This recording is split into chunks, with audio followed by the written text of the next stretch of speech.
104.9. Here we are then. Ricky Gervais, with me, Steve Merchant, and Karl Pilkington. Raring to go. He's a bit grumpy, Karl. Woken up at 8 o'clock. Because he's from the north. Yeah, because he's in London. Yeah. And London's rubbish, right, isn't it? Oh. Working you can't even get a Band-Aid in London, can you? Or grouting. In Manchester, I could walk to the next shop and definitely get some Flash, or maybe some Vim. You can't get it down here. You gotta go to a trendy bistro, haven't you? Karl, why are you grumpy? I told you before, I'm just a little bit tired today. 'Cause he had to get up, but the builders next door woke him up. No. He's always going about his hours. Those builders probably got up at 6. Yeah, but to I get can there at understand builders who get up early because they're building outside and they've got to get the job done before it gets dark, but he's working in someone's lounge. If it gets dark, put the light on. It's not a problem. So why is he starting work at like 7 o'clock in the morning? Well, because the builders get paid by the day, and if you get a builder and go, I'll just do 11 till 3, he's not gonna go, I tell you what, love, just give me 40 quid. I didn't do a whole day. It's a day's work, isn't it? So you want to get the most out of them, don't you? Plus, he probably wants to finish early so he can have a good night out. Yeah, it's a Saturday night, you know what I mean? He wants to... Yeah, he wants to get at least 15 pints in. And he was cheery, I bet he was whistling and, you know, dancing around and tapping, you know, so I don't know how you can be annoyed at that. Why don't you get earplugs? I don't like it, the idea of earplugs. Why? Because I live in a flat, so it's not as if I'm looking after my house, right? Already, I've lost you. No. That wasn't even a whole sentence and I don't know what you're talking about. No, but what I mean is... What? If you live in a house, right, you know that you've turned the lights off downstairs, you know you haven't got a frying pan on, right? Right, okay, so, not really. Keep him going. But I live in a flat, and I don't know what the other people are like. There might be some daft people in there who God, don't... imagine that. Right, who don't turn stuff off. Now, if I have earplugs, and the fire alarm's going off, I'm not gonna hear it, I'm gonna have a good sleep, but who knows what could happen. So I don't like earplugs. It's not safe. Okay. If you live in a block of flats. But I think you'll find, because I've used them, I think you'll find that a fire alarm will cut through I wear the them earplugs. sometimes, if it's noisy or I want to go to bed early or something, and I hear my alarm clock, and it goes beep, beep, beep, beep, beep, beep. It's that loud. Okay. Well, And a fire alarm is deafening. alright, so we've talked in the past about snails who sleep for 13 years. No, you have. That's never been confirmed. In fact, the expert hadn't heard of it. Well, they do. Okay. I read it on different sites. Okay. So how much does it take to wake them up? Got you. What do you mean?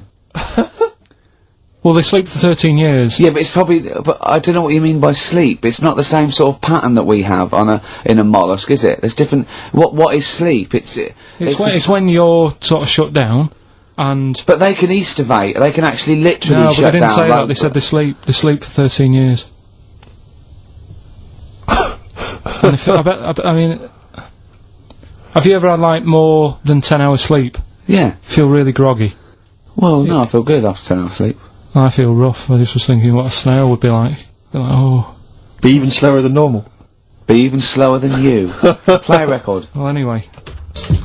Email in if you know what on earth Carl's talking about. Ever. Yeah. Don't erase none of that good shit.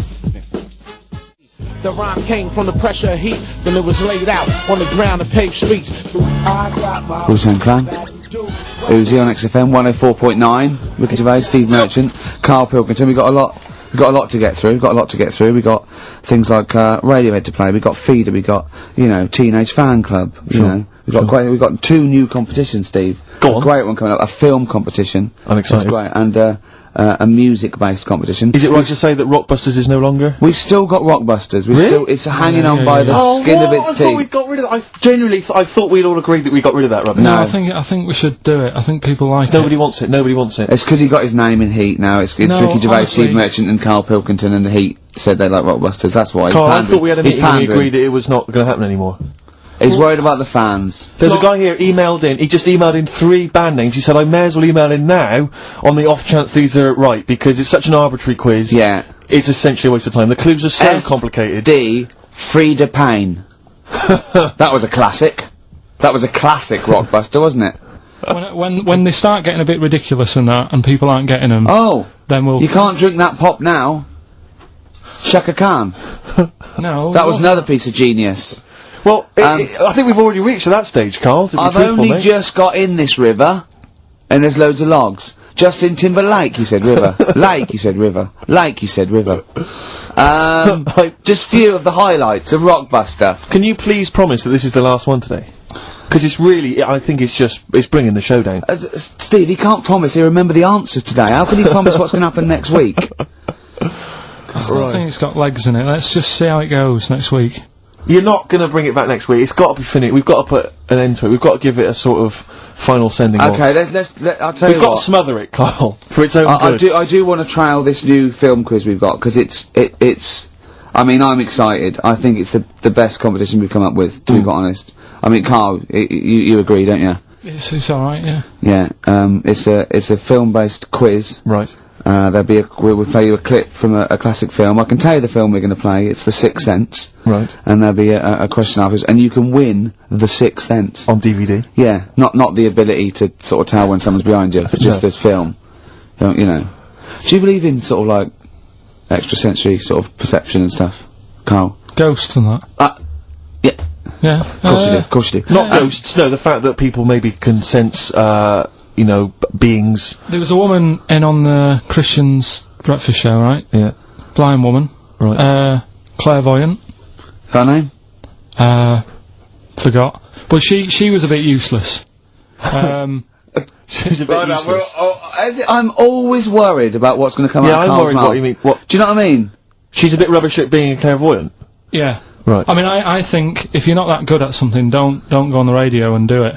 Carl, you better leave. So, what, sorry. Well, she was saying, So like, what was the relevance of her being, blind? What was that for? What did you I tell me? just thought it was a bit weird. I think she was using that because the fact that she can't see living people, but she can contact the dead ones. Yeah.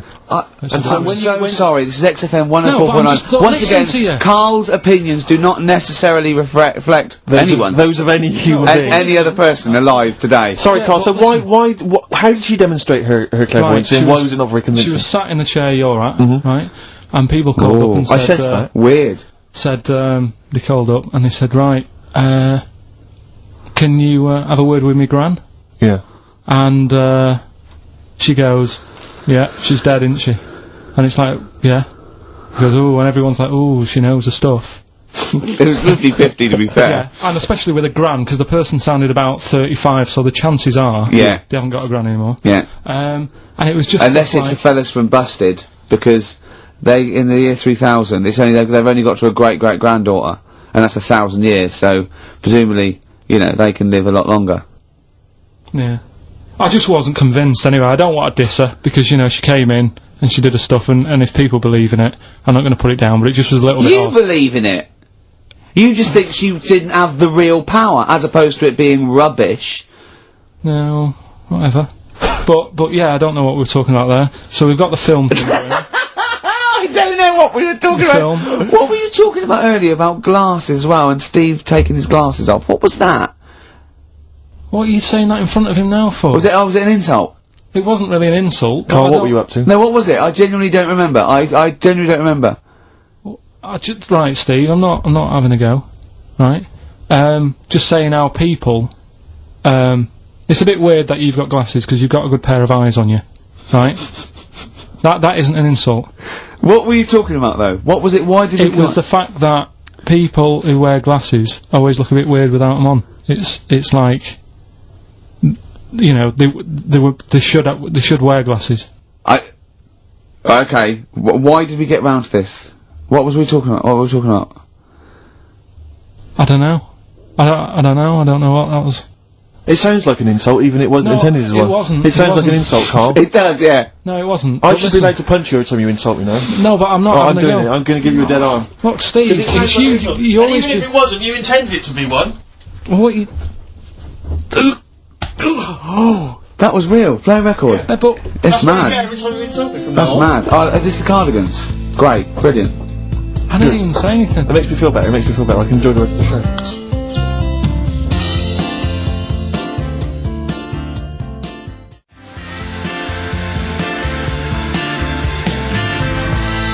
Carl Cardigans and For What It's Worth. In my opinion, one of the best things I've done for many a year. It's XFM 104.9. Ricky Gervais with me, Steve Merchant, and Karl Pilkington. I sometimes wish you spoke like that for real, because I wouldn't leave the studio with a headache then. There you are, see, it's just come stinging back. Oh dear. A lot of people I meet them in the street, they go, I wish I was Ricky Gervais's mate. No, you don't. Let me put your mind at rest now, you're not missing anything, am I right, Karl? Who says that walking along the street? No, people. With that ever been said. They shout out. What are you thinking? Oh, just thinking. I wish I was Ricky Gervais's mate. Well, I've met people that are friends of friends. He must be fun to be Yeah, with. exactly, he must be a great in an laugh. enclosed space. Yeah. In an echoey small Oh, space. imagine sharing a prison cell with Ricky. Well, that'd be good, wouldn't it, Karl? Oh, that would be fantastic. Well, I'd be the daddy, wouldn't I? I hate it. The suicide rate in the prison would shoot through the roof. Yeah. No, come over here and suck mummy's. Now listen. What do you reckon, Karl, to being Ricky's friend? Did you find that an exhirating experience, something that you enjoy and look forward to? It's alright for about an hour, and then anything over that is when he's just messing about and he wants to hit me on the head with a tray. We went for lunch yesterday, didn't we? That was more than an hour, wasn't it? Yeah. And we had a drink in the week, didn't we? That was more than an hour, wasn't it? That was a good... Is he okay when it's just the two of you? Because I find as soon as there's a third person, Well, yeah, just to give he you... just starts showing off. Well, there's a little bit of that, right? But I went out with Ricky, like you said, right, for a drink in the week. And, I went home, and Suzanne, the girlfriend, said, where have you been? I said, I've been out for a drink with Ricky. Hey, you've been out for a while. What have you been talking about? I sort of sat there for a minute and thought, there's nothing that I can tell her we've been talking about that she'll show any interest in. She said, well, you must remember something. I said, I can't. She goes, no, something, just anything that you were talking about. What are you talking about? I said, right. The one I remember,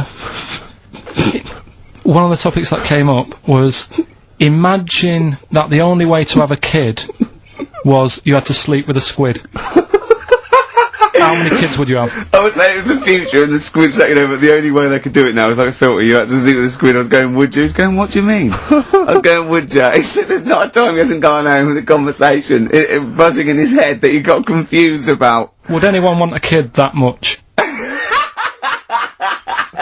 Does the child look like a squid when you have it, or is it No, a it's regular not. kid? I was going, no, it's normal, but it's like a filter with a system. The only way you can do it to make sure, you have to, you have to impregnate the squid, and it's a filter, and then you can, test tube baby in the future. Did the busted lads mention that in the song here, He did, but he live underwater, that's where I got it from. I said, well, you probably sort of like get quite friendly with them eventually. You probably would be breeding with the squids and, So what does prawns. Suzanne make of Gervais? Has she met him a few times? Yeah, she just said, she can understand why we sort of get on, because we both sort of come up with daft stuff all the time, and... Yeah.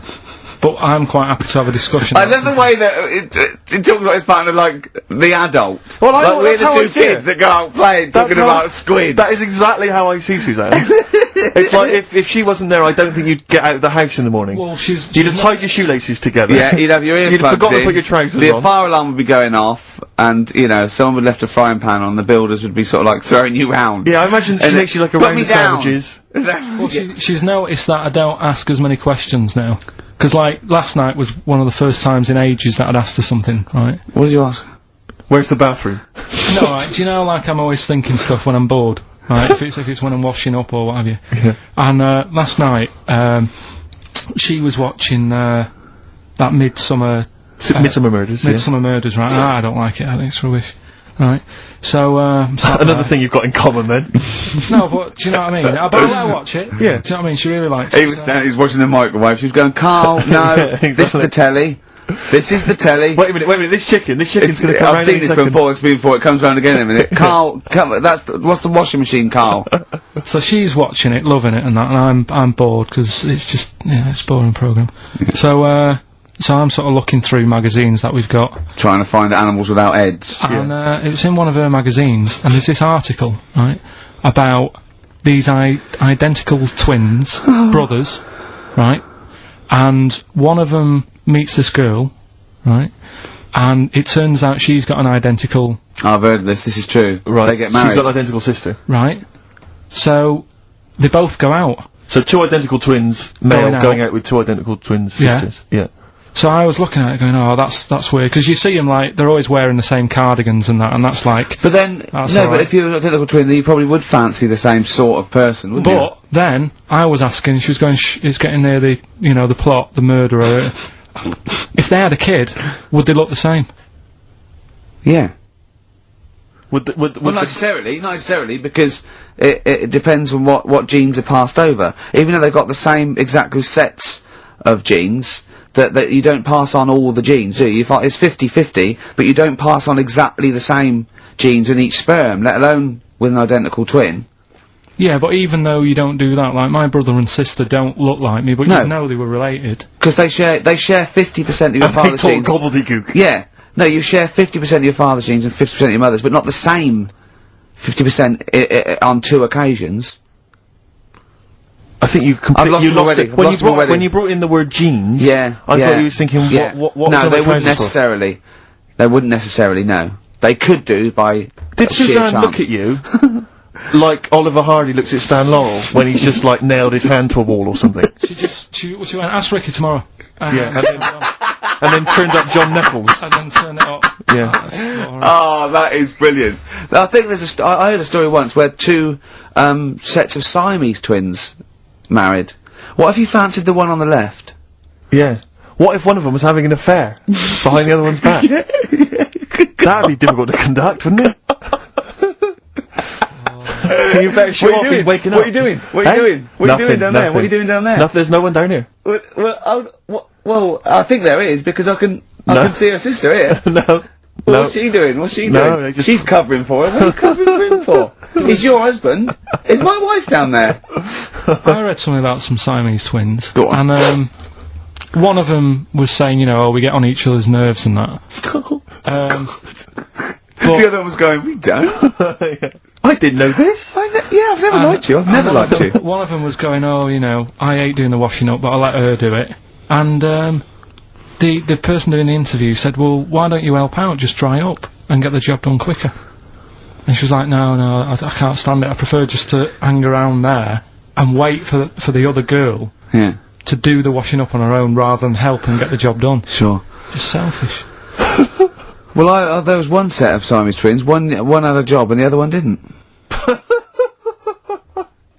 That's ludicrous. Yeah. The other one was unemployed. The other one had a job. She had to go to work. She had to get up at 6 o'clock on her day off. I'm supporting you, literally. Yeah. Then they get done off the social for sort of. Yeah, because the other one was signing on. Are you living together? We're not. We're not. We're not. We're not. Come on without. Come on without. It's just the way I'm feeling. Yeah. Feeder, just the way I'm feeling on XFM 104.9. I'm Ricky Gervais. With me, Steve and Karl. Right. Just having a whale of a time. Both of them.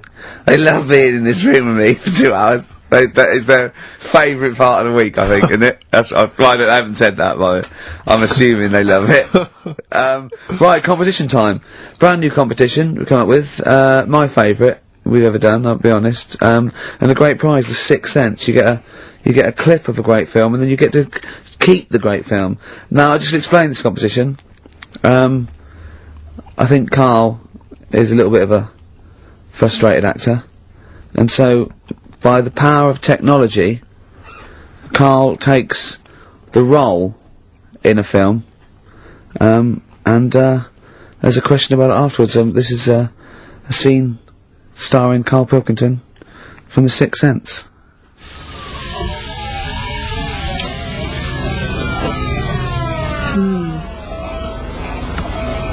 Jeez, I hope nobody got hurt. Be alright?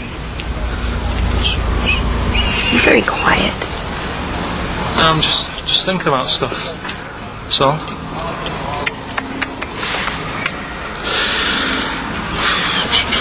You're mad I missed the play, aren't you? A little bit annoyed, to be honest.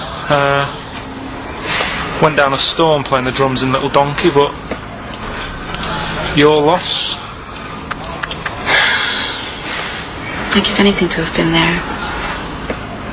Well, you wouldn't, because you didn't, but like I say, it's your loss, isn't it? Anyway, I'm just quiet because I'm thinking about stuff, like I said, right? and make a big deal out of it. What is it? Well, I was just thinking, what would happen, right, if you put a chameleon on a mirror? How would it handle that? It's a bit weird, isn't it? Oh, you're scaring me. That's scaring you.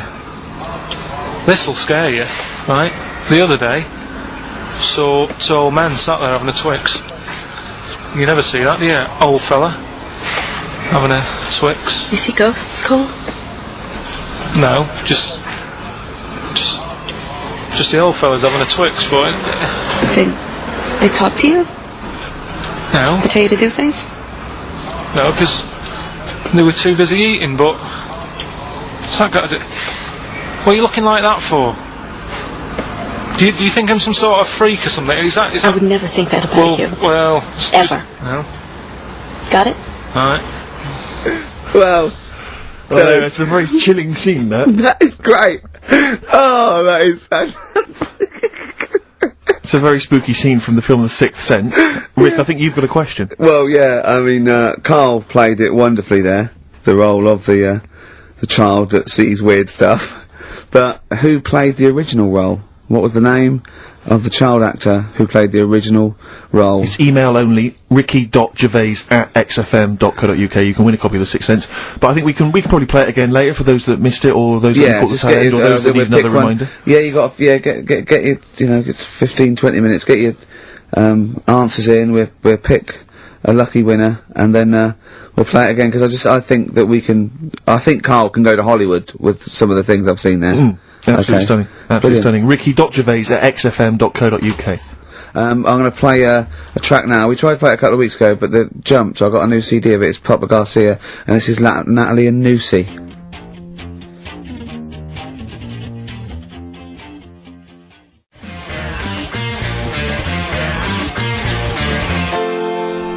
Natalie and Nusi by Papa Garcia. Well, we've had lots of emails already. In fact, my favourite one is a suggestion of the name of that feature, specific to today's, is the Twix Sense. Indeed. Which, was great. And feel free to send in your suggestions, because we're going to try and do one a week, a classic film, with Karl in an important role. But if you want to, see Karl as maybe as, Michael Corleone in The Godfather, send in, we'll see what we can do, won't we, Karl? And don't imagine that it has to be a male character. I imagine that you could play, for instance, Sharon Stone's role in Basic Instinct. I don't imagine it has to be a human. I mean, an animate object. He might be better suited. He'd be very good as a rock. Yeah. Or something. Exactly. Yeah. We're gonna pick up something we spoke about before. We're gonna announce the winner and play that again in a few minutes. But Karl wants to put the record straight, don't you? Karl's fed up with when he comes up with something that's a little bit fantastic and far-fetched and wrong, that we take the mickey out of him. So he's brought in some hard evidence of the story, haven't you? No, do you know, I find stuff on the internet and that, right, and I come in and tell you about it, and you go, that's rubbish. Yeah. And then you'll say, show your workings, which I've never liked doing. No. When teachers say that, I hate that. Yeah. Because I normally can't.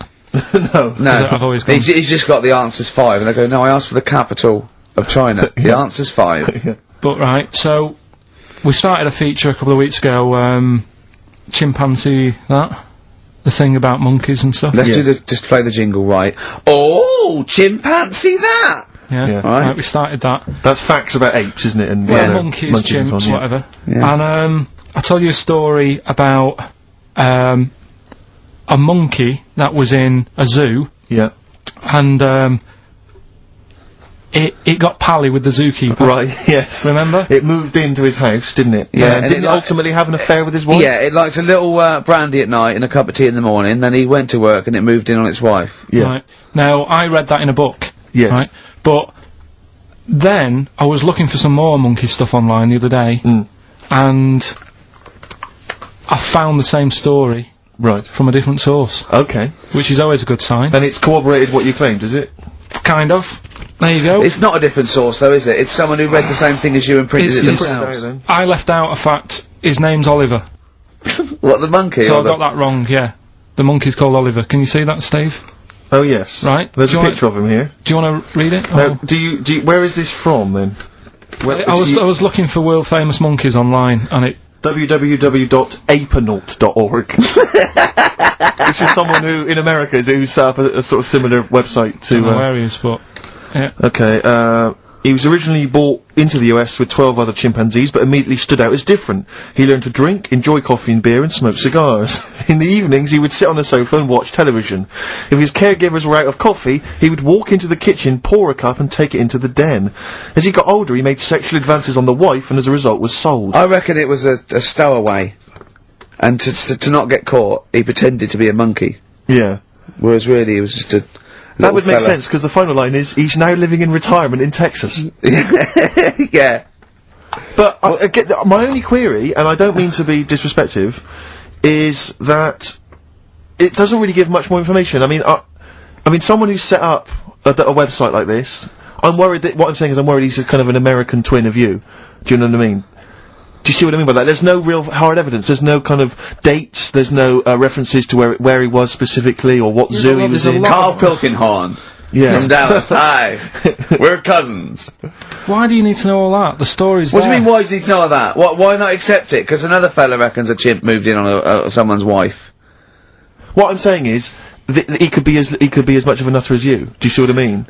What do you mean? He is? Yeah, exactly. What, and go to that much trouble of, like, sorting out a website and that? You host a radio show, for goodness sake! To spout your idiocy? Setting up a website's hardly anything. You've had to get a job. He was stressed yesterday, because we want to do another Chimpanzee That. Have we got a new story coming up for Chimpanzee That? Yeah. He was stressed yesterday, because he said, I'm really overworked, I'm really getting fed up. He said, I haven't even, sorted out the story, about, this monkey. He said, how overworked am I that I haven't even got time to sort out a story about a monkey? You know how much I love that? Rick, do you think there's any way we could lure Oliver out of retirement to come over and produce this show? I think we probably could. I'm parched for a cup of coffee. Would you pop to the kitchen? We're gonna play a bit of Springsteen. Oh, I'm loving it. For Martin Freeman, he said, please play some Springsteen or Bowie. I'm trying to get him into Motown, but he only likes level 42. Yeah. But this is it, and not Carl, probably. Exactly. I asked the question there. Yeah. We're gonna play it again, because other people want to hear it again, and, then we will, give the winner's name, and they will win that copy of it. Carl in the Sixth Sense.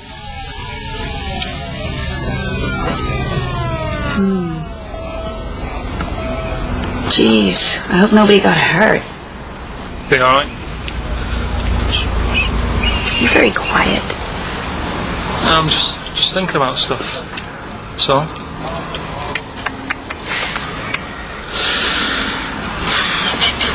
You're mad I missed the play, aren't you? A little bit annoyed, to be honest. Went down a storm playing the drums in Little Donkey, but your loss. I'd give anything to have been there. Well, you wouldn't, because you didn't, but like I say, it's your loss, isn't it? Anyway, I'm just quiet because I'm thinking about stuff, like I said, right? I'll make a big deal out of it. What is it? Well, I was just thinking, what would happen, right, if you put a chameleon on a mirror? How would it handle that? It's a bit weird, isn't it? Oh, you're scaring me. That's scaring you. This'll scare you, right? The other day, saw two old men sat there having a Twix. You never see that, do you? Old fella having a Twix. You see ghosts, Cole? No, just the old fellas having a Twix, boy. They talk to you? No, They tell you to do things? no, because they were too busy eating. But what's that got to do? What are you looking like that for? Do you think I'm some sort of freak or something? Is that? I would never think that about you. Well, Ever. No. Got it? Alright. Oh, there you go. And so the question was, who played the original role of that kid in the car who saw strange things? And the answer is Steve. Haley Joel Osment, of course, Yeah. who is a talented young performer, but I don't think really has anything on Karl Pilkington, who I think made that scene even more chilling and Yeah. more atmospheric than the original. Definitely. And we'll give this to, let's see, I think it's Francis Marnie, who's emailed in. He or she said, I don't know if it's a he or she, but says that basically... I is male, and he is... No, Oh, well, I think it's I both. is female, and Frances or I don't Francis, know, do anyway, I? that could be a fake name, who knows. But let's assume it's a he. He says he's a sad little nerd who it was his birthday yesterday, and only his mum remembered, even his best friend forgot. Definitely a bloke. Yeah, I mean, I can't really relate to life as a bit of a loser, a bit of a nerd, so I don't really know what he's talking about, but I imagine a lot of our audience do, so let's give it to him and sort of... I imagine he's a little four-eyed, little lanky, yeah. Actually, as I look again, I notice he's not even got the name right. He spelled it Haley Joel Osment. Oh. This is Osment, but, so he really is pathetic. I mean, what a pathetic Actually, well, totally fun now we humiliated him. Don't give him the prize, give it to someone else. Well, it's on TV tonight anyway, on ITV, No, well just done, watch Francis. Thank you for listening, and well done for spotting who Karl was trying to... And whatever girl you fancy at school, ask her out, say, come back to my place, watch The Sixth Sense. Yeah. She'll love it, and you'll be guaranteed a share. Why do you assume he was at school? I don't know, because his spelling is terrible. Although I'm looking at Karl. Yeah. Yeah, it's just a very badly put together email, I just assumed it was a kid. Right. Well, if he is a kid now, and he's going through formative years, he's probably really... I never dreamt it was a kid. Really? I feel a bit bad now. Well, you thought it was a sort of 25-year-old loser, even more pathetic in a way. Yeah.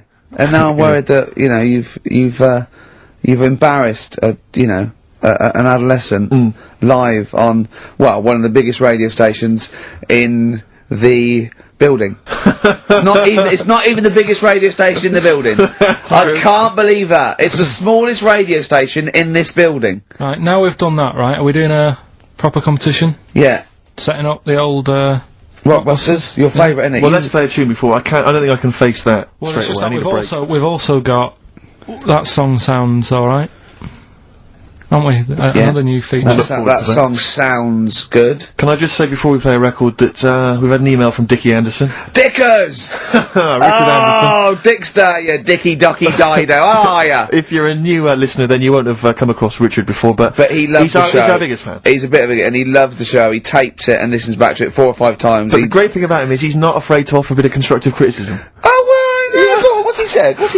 All I'm going to say to you is he said, is it true that companies are now getting rid of hold music and are instead using your show to irritate their customers while they're waiting on the phone? I don't know, we'll look into that, Dickie, but thanks for that.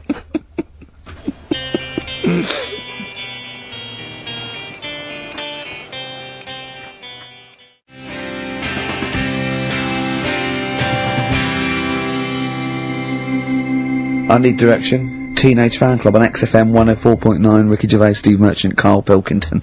Do keep your suggestions coming in for roles that you'd like to see Karl playing in future editions of that quiz. This is the most popular competition we've ever done. Has it got a name yet? Have we come up with a name? Holly wouldn't. Okay, brilliant. Well, anyway, we've had some suggestions. Neil Wilson in Bedford, he suggested he'd like to see you, Karl, playing the role of Clyde the Monkey in Every Which Way But Lose. That'd be great. And also an excellent suggestion from Lee Gridley in Essex. The obvious role for you is, of course, Dustin Hoffman as Rain Man.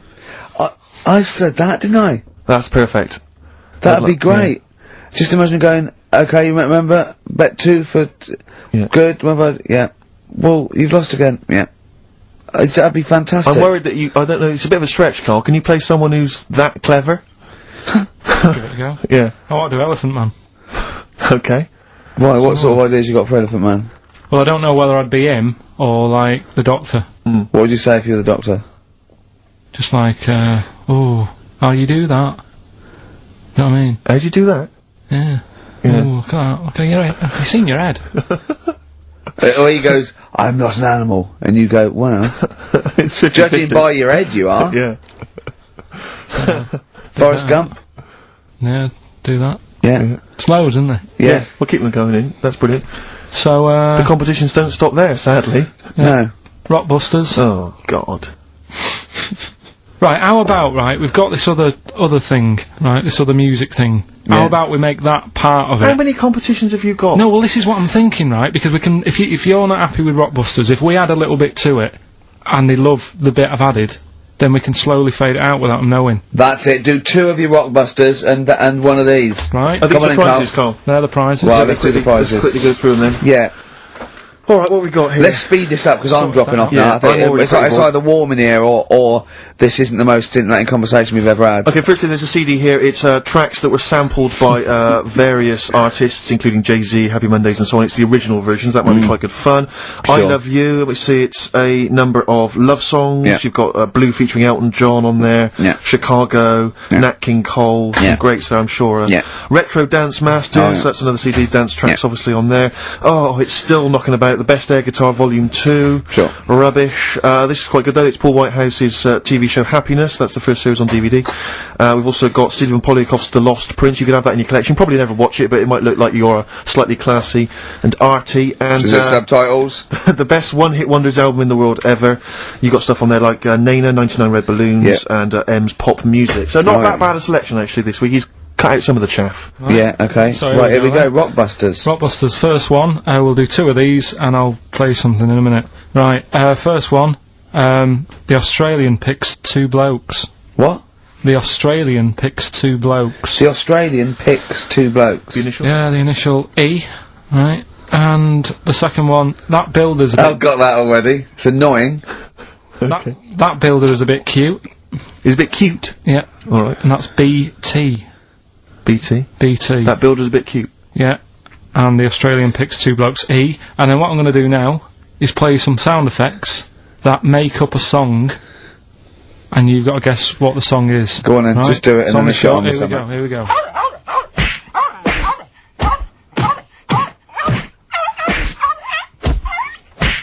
There you go. So what song's that? It's Yeah. sort of an XFM type Okay, song, well, that's isn't it? great. So Email the only. first, so I should just clarify that the first 2 are band names or artist names, but that's the title of the track that we want there. Yeah, that's Okay, right. it's That's so right. confusing. No one's ever going to figure this out. They will, though. They will. They'll do it. Ricky.gervais at xfm.co.uk. Hey, listen, we've got the best fans in the world, Steve. Remember that. Remember that. Without them, we ain't nothing. Yeah. So, good luck to you. Do you want to pick a track, Steve? I'd love to. I Have you want to got wear some monkey magic. I want to wear some chimpanzee that. I want to wear some aping around. We've got that still to come. Look Oh, forward I to that, can't believe it. We've got Rockbusters. That film sounds good. And we've got, look at him up in Hollywood. And we've got, like, monkey me, monkey you. We got Gibbon on the horn. really. Jesse Naden, this is a great track. Hang on, you better do the jingle, hadn't you? Oh, chimpanzee that. Right, you'll like this one. What I've found is, found out like a lot of monkeys' names, like that's how I found out about Oliver. Yeah. What do you mean you found out a lot of monkeys' names? Well, there's a lot of monkeys out there, and you think they're just called Monkey and what have you, but they're all given names, right? So this one that I found about, bit of a weird name anyway, it's actually called Crap, its name, right? And So, they're not born with those names. It's not like their parents give them those names. You know, they're just chimps. yeah. Well, this one, right? And, It's called Crap. yeah, I know. Right, but do you know what it's famous for? What crap? Yeah. No. Go on. Is it involved with this show? It's, the first monkey to have its name tattooed on its head. Yeah, again, I will say not by choice. There is no way that a chimp would go down to Camden Lock and go, are you a registered tattooist? I am, yes. Yeah, it's the cleanest, yeah. Go, okay, Can I have a look through your book? Can I have a look through your book? I'm looking for something quite gothic, but, I'd like, you know, what's your name? Crap. Ooh, I'm not sure I can do that because you're not drunk, are you? I have another drink. I have another drink. I've had some Mbongo, and that's all. But no. What are you talking about? The first monkey to have its name tattooed on its head? What are you talking about, There's got to Carl? be more information. Don't tell me you're leaving it there. There's got to be more information. That was it, and then I read it thinking, well, that's weird, because that means there's loads of monkeys with tattoos on their head, if that's the first one. No, it could be still the only one. First and only. Yeah, but would they report that? What do you mean, would they report it? This isn't the Washington Post you're reading. This is mentalists who do websites about themselves every day. What? There's got to be a third Why is act that to that news? story. Why is that news? How did you come across that? Well, you First nut monkey with tattoo head, I mean, what are you talking about? But why did it have its name tattooed on its head? No, it didn't say that. I mean, yeah, I know, it's mad. But But he didn't say why. Was that enough for you, though? Did you feel satisfied having read that? Did you not have other questions? there's no way that is in the Guinness Book of Records. There's no way that is cited in the Guinness Book of Records. I just read it as like, what a weird name for a monkey. And then, ooh, you won't have that on your head. What would be a good name for a monkey? I don't know, anything but that, really. Yeah. Dave. Ted. But, what do you think of that then? Well, I don't know what to think about it, 'cause I don't know what you're telling me. I don't know. Not a monkey, though. No, I know, but I just was looking at, like, info. Right. The 5,000-year-old fella who was preserved in a glacier. That one. Yeah. Right. Yeah. Do you find that more fascinating than the monkey? Well, I know that it's true. Yeah, it is true, but do you find it more fascinating? Well, simply because it's true, I find it more fascinating. I can't act on some. If someone anything that's true is more fascinating. But you see, what I get from the monkey thing, you go, oh, I wonder if it was happy about that, and. But you accept it straight away. You accept that is true and interesting, and I don't know what that is. I mean, to me, it sounds like a bit of cruelty towards animals. Yeah. Because I mean, if that's true, it's disgusting to tattoo a monkey's head. It's disgusting. Yeah. Do you know what I mean? Yeah. There's no way. That's what I'm saying. It doesn't do it. If a monkey, if they reported that a monkey went in and got a tattoo and chose it itself and then was riding a Harley Davidson down Camden, I'd go, that is incredible, but I'd really want to see it on the news, and it mustn't be anywhere near the 1st of April. You know what I mean? I think you've just blown next week's.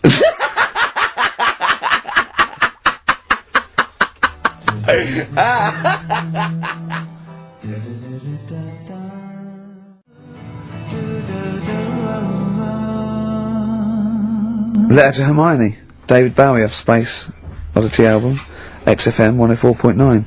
See, I don't know where, I thought you'd sort of learnt a little bit, Carl, what is an interesting fact, and what might just be a mentalist online. Do you know what I mean? Do you know what point we're making here? Why the truth is so much more even a little bit, even something that's just, mild, but is definitely the truth, is so much more interesting than just wish fulfillment of truth. To me, if it starts with there was this ghost, right, it's not interesting. You could say anything. There was this ghost that could turn custard into wine. It doesn't matter. There was this ghost that had 9 heads. Doesn't matter. Doesn't matter. There was this Carl's looking at you going, there's a ghost that can turn custard into wine? Yeah, it doesn't matter what you say after that. There's a ghost that can swallow alligators whole. The premise means it's not true to me. Do you know what I mean? It's like people say, you know what, God, right, he's incredible, I gotta stop you there. The fact that he can make the earth in 7 days, well, you've lost me already. Do you know what I mean? Whereas someone says something like, a cockroach can live 5 days without a head, that's interesting. That's interesting. Right. Do you think when you die, they say, you're a ghost, this is gonna amaze you, you can go and you can spook people out? Yeah. Do you like custard? Come over here. No. Well, if you don't, you don't. Do you like wine? Of course I do. Oh, you are gonna love it. You're gonna love me. You're gonna love it. I've lost all my loved ones. Yeah. Do you see what I mean? It's what your sort of beliefs are based on. Mine are sort of on, I suppose, logic and science, and so but I'm amazed by the world and. So the Iceman, why does that amaze you? What's like, ooh. Well, they found some part of our preserved past. It's interesting. Again, I'm amazed by anthropology and evolution. Yeah. It's just that line on its own like that, they found an Iceman is great, but then it went on, and it's going on about, they've had to get different people involved to find out how old it was. Because first of all, the story started off, right, an old fellow on holiday somewhere, where did they find it, in Sweden or something? And he was walking in the hills, and... He was walking? In the hills. In heels? Was he a transvestite? In the mountains. Oh, right. In the hills. Yeah. Yeah. So he's walking about, and he sees this body in the snow, and he thinks, oh. So he calls the police up, and they come and have a look, and he goes, oh yeah, it's probably a murder. So then they dig it up and find out he's got hold of a spear in his hand. Right, and he's dressed like Fred Flintstone. Yeah. Right. And they realise it's probably not a recent murder. Right. His knuckles are dragging on the floor. He's a Neanderthal man. They think, hang on, Karl Pilkington.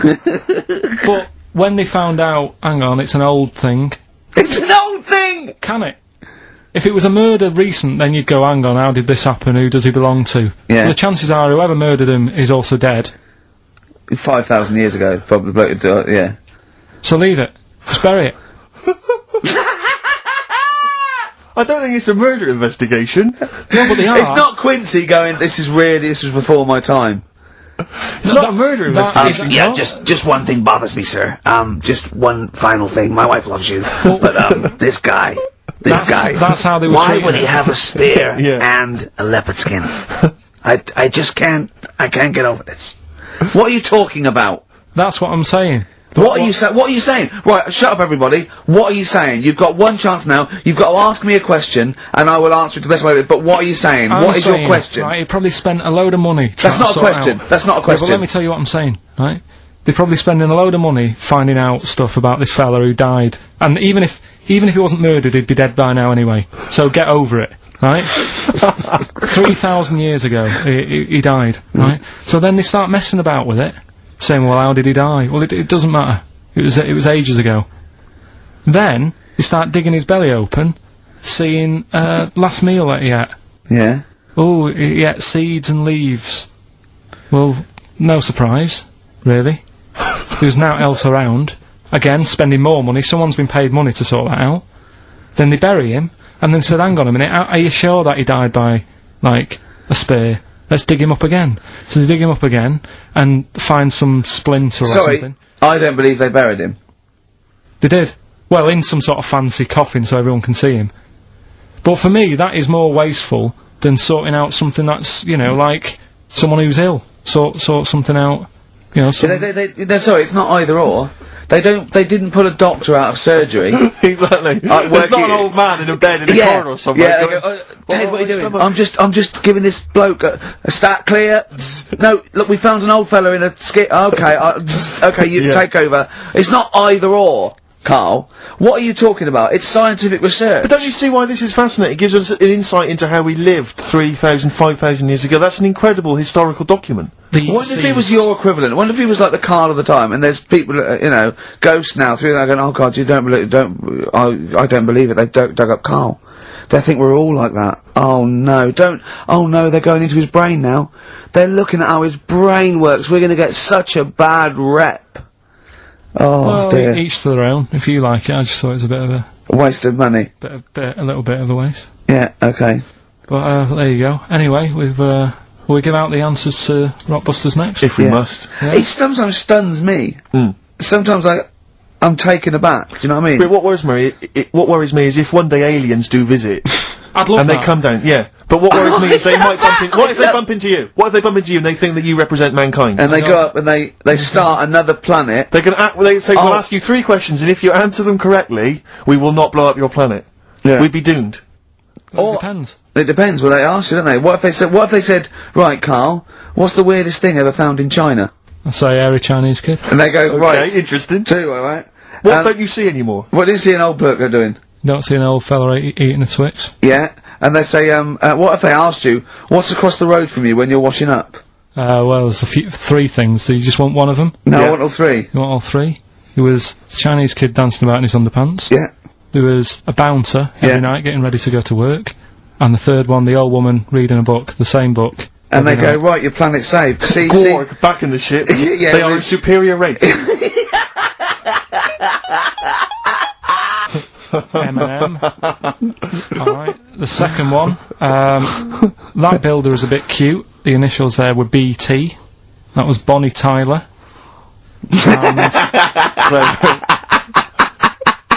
And then we introduced a new bit to the show. That song sounds alright. These were the effects you heard.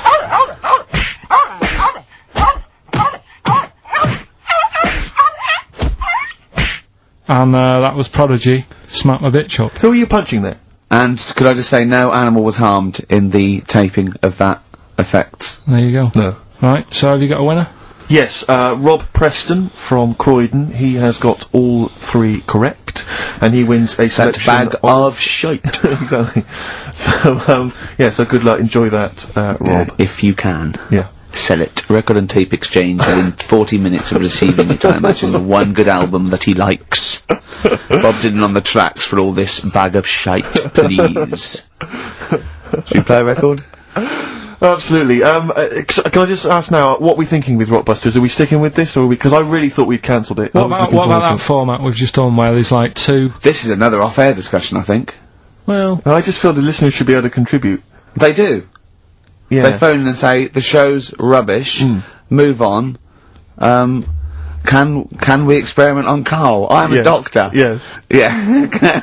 I would like to tattoo on Would he Carl's like head. a tattoo? Yeah.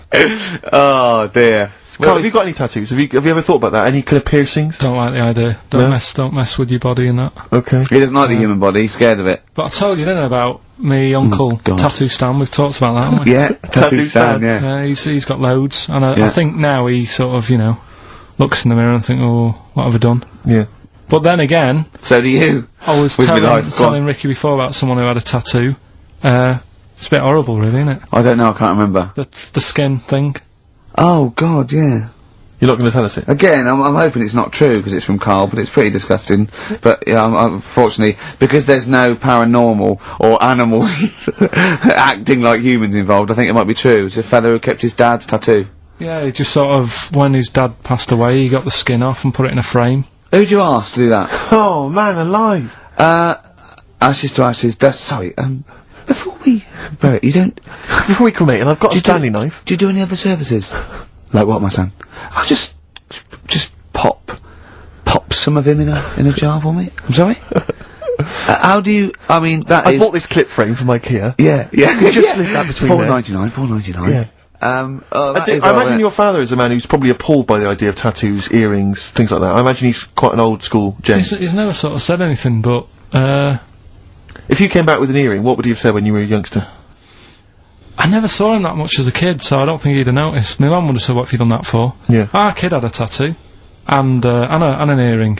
Sorry, is this the one that borrowed a tank from the army to go and get a packet of fads? Yeah. Wow, there you go. We must tell that story again next week. For those that are fairly new listeners, that's got to seem tantalising. Yeah. Your brother once drove a tank down to the local shops to buy some cigarettes. Absolutely true. Yeah. It's an extraordinary story. But that's it. It was that other auntie you told me about in the week. Not Auntie Nora, the one that farted for 5 minutes, but there's another auntie you talked about. How many aunties have you got? I haven't really got another auntie. I've got me brother. Yeah. Who I haven't seen in ages. Yeah. My sister I hadn't seen for about 12 years, then I saw her again, and then she got fed up because I said...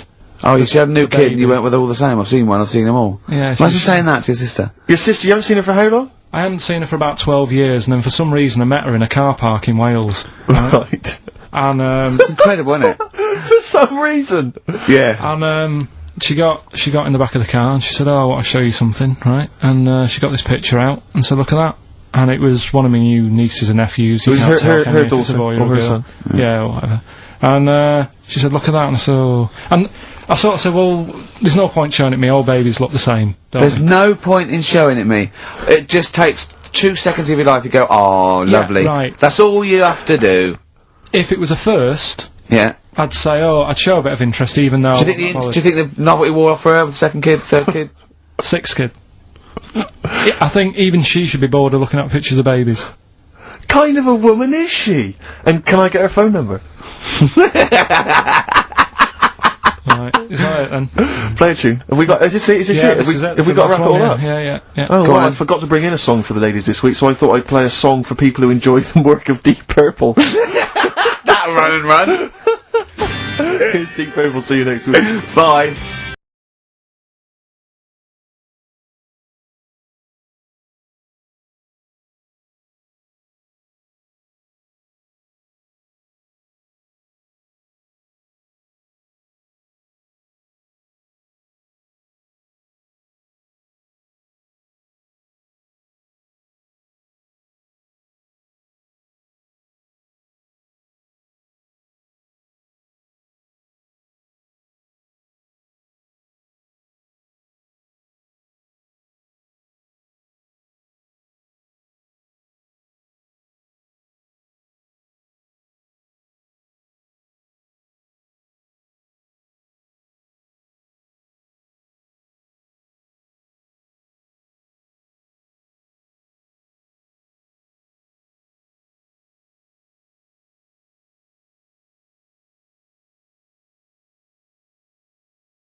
Star Sailor and Poor Misguided Fool. With me, Steve Merchant, and Karl Pilkington. The K-Man, round of applause for K-Man. Yeah. But no one's announced who you are. Ricky Gervais. Ricky Gervais. It's XFM 104.9. Saturday afternoon. If you didn't know that, I don't know why I mentioned it. That was stupid, really. You must know that by now. Well, we've got some great things coming up. We have haven't indeed. We've got songs and chat and things. We'll also, of course, be running through the white van man questions from the Sun again, but this time Karl will be answering them. I'm looking forward to that. Yeah. Can we do that fairly soon? Oh, 'Cause there's some good questions this week. yeah, we will, but, as I was coming in, there was, like, a bunch of, posh lads, I think university students, trying to get in, because they're doing one of those, scavenger hunts, that they have to get points for charity and do stuff, and one of theirs is get on a live radio show. Right. So I sort of felt sorry for them, so I said they could come on here, just for 5 minutes. Who are that's they? all right. They're just, Are they toffs? they are sort of like toffs, but they're trendy toffs. They're obviously... Trendy toffs? I don't Yeah. know what's that. Is that like Lady Victoria Hervey? Is she a No, trendy I don't mean that, no. They're both sort of like that, Will of Pop Idol. Right. They're like him, sort of like trendy but posh. Okay. They seem nice enough, and they're doing it for a cancer charity, and they just get... They've got, for what is it, like they got their sponsor to do various Exactly, I challenges? don't know quite how it works, but they're gonna come on and, because we get, for coming on this live radio show, they get 17,000 points. Right, good. If I can put that in context, Yeah. if they were to say, to help deliver a baby, they only get 7,250 Well, points. but it's much easier. It is. There's lots of women just Happily gonna dropping let a couple of sprogs posh all toffs. over the place. You can't get on a live radio show these Exactly, days for love nor money. That's true enough. You know what I mean? Yeah. So When are they coming in? Carl said they're going to just... 1:30. I had a word with them. Okay, what did you make of And, them? They are posh, Really? but they said they're going to wander about and go and see if they can deliver a baby and that, and then come back here for 1:30. And I don't know if it. How much I hope they don't like leave a baby sort of half out. You know, if they've got it. You know, they're push. Sorry, we're gonna have to shoot off. We've got to go and see. We've got to play an instrument in a marching band for 8,500 points. Well, I did say be here definitely at 1:30 because I don't want you getting in the way of the white van questions. And the other thing is, right, they get 7,500 points for delivering a baby, but they get 9,000 points if they cut Peter Stringfellow's hair. Well, he's very precious about his hair. It's a more delicate operation, isn't Absolutely. it? There's more that can go wrong. That's true enough. Take an unconventional animal for a walk in a park. What is an unconventional animal? I think that could be a dog that just doesn't play by the rules. Yeah, that's a dog that's into Slipknot. Yeah, that wheeze in a urinal. Yeah, exactly. Standing up. Exactly. Yeah, well, I'm looking forward Well, to yeah, that. I'm sure they're lovely guys. Good luck to them. Yeah, we'll see you later.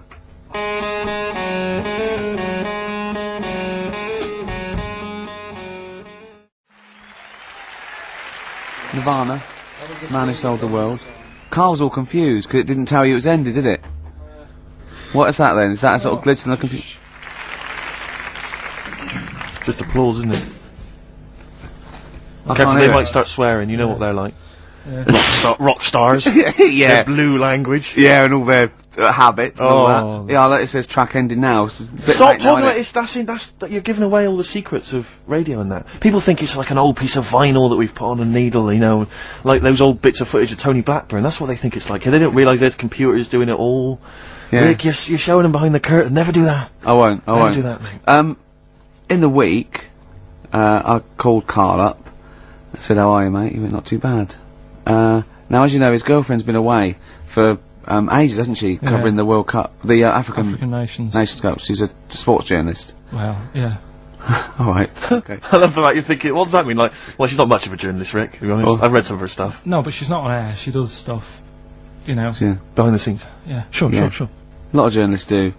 You always want to make clear that you're not going out with Kate Adie. That's what you want to make clear, isn't it? Yeah. Now, so she'd seen none of the meteoric rise of Karl as a Right, 'cause broadcaster. she's been away for the whole time a since you've sort of raconteur, become... Yeah. a wit, Yeah. a cult figure, to be Absolutely. honest. And he hadn't told her this, so apparently he went home and she was sitting there, looking a bit grumpy. He went, "All right," so yeah. She went, "Should we go out then?" She went, "I'm not sure I want to go out with an idiot." Right? Oh, no! Yeah. And she went, "Loch Ness Monster. Won't you just think? Of course the Loch Ness Monster lives in Loch Ness." And she was giving a bit of a hard time. And she went, "That's why he said, "That's why I didn't tell her. I didn't tell her really." Same thing happened when I was at school and I had to play drums in Little Donkey. I didn't tell my parents, right? But my dad turned up anyway. And what happened? He How old were you, Carl? Well, it was the school that I used to go to. Oh yeah. Like, Oh yeah. so You went. Well, you used to go to the school you used to go to. No, but what I mean Go is, on. I didn't go to secondary, did I? So I missed a lot of that. Sure. But primary, I liked. Oh, it was okay. all colouring in and stuff. Yep. And it was a Christmas play, and I managed to get a part in it. And, Did you audition? got a part in it, and I should have been playing the drums to the one about Kings. The We Three Kings. yeah, Yeah. I was meant to be doing that, but Little Donkey came on, and it was one of the. What do you mean came on? That was like next up on the next song, Right. and it's one of them songs that you can't help sort of. Tapping along to. Yeah. Do you know like if I was to go Yeah, you'd have to finish it with. yeah. Do you know that they actually send that into space? Do they?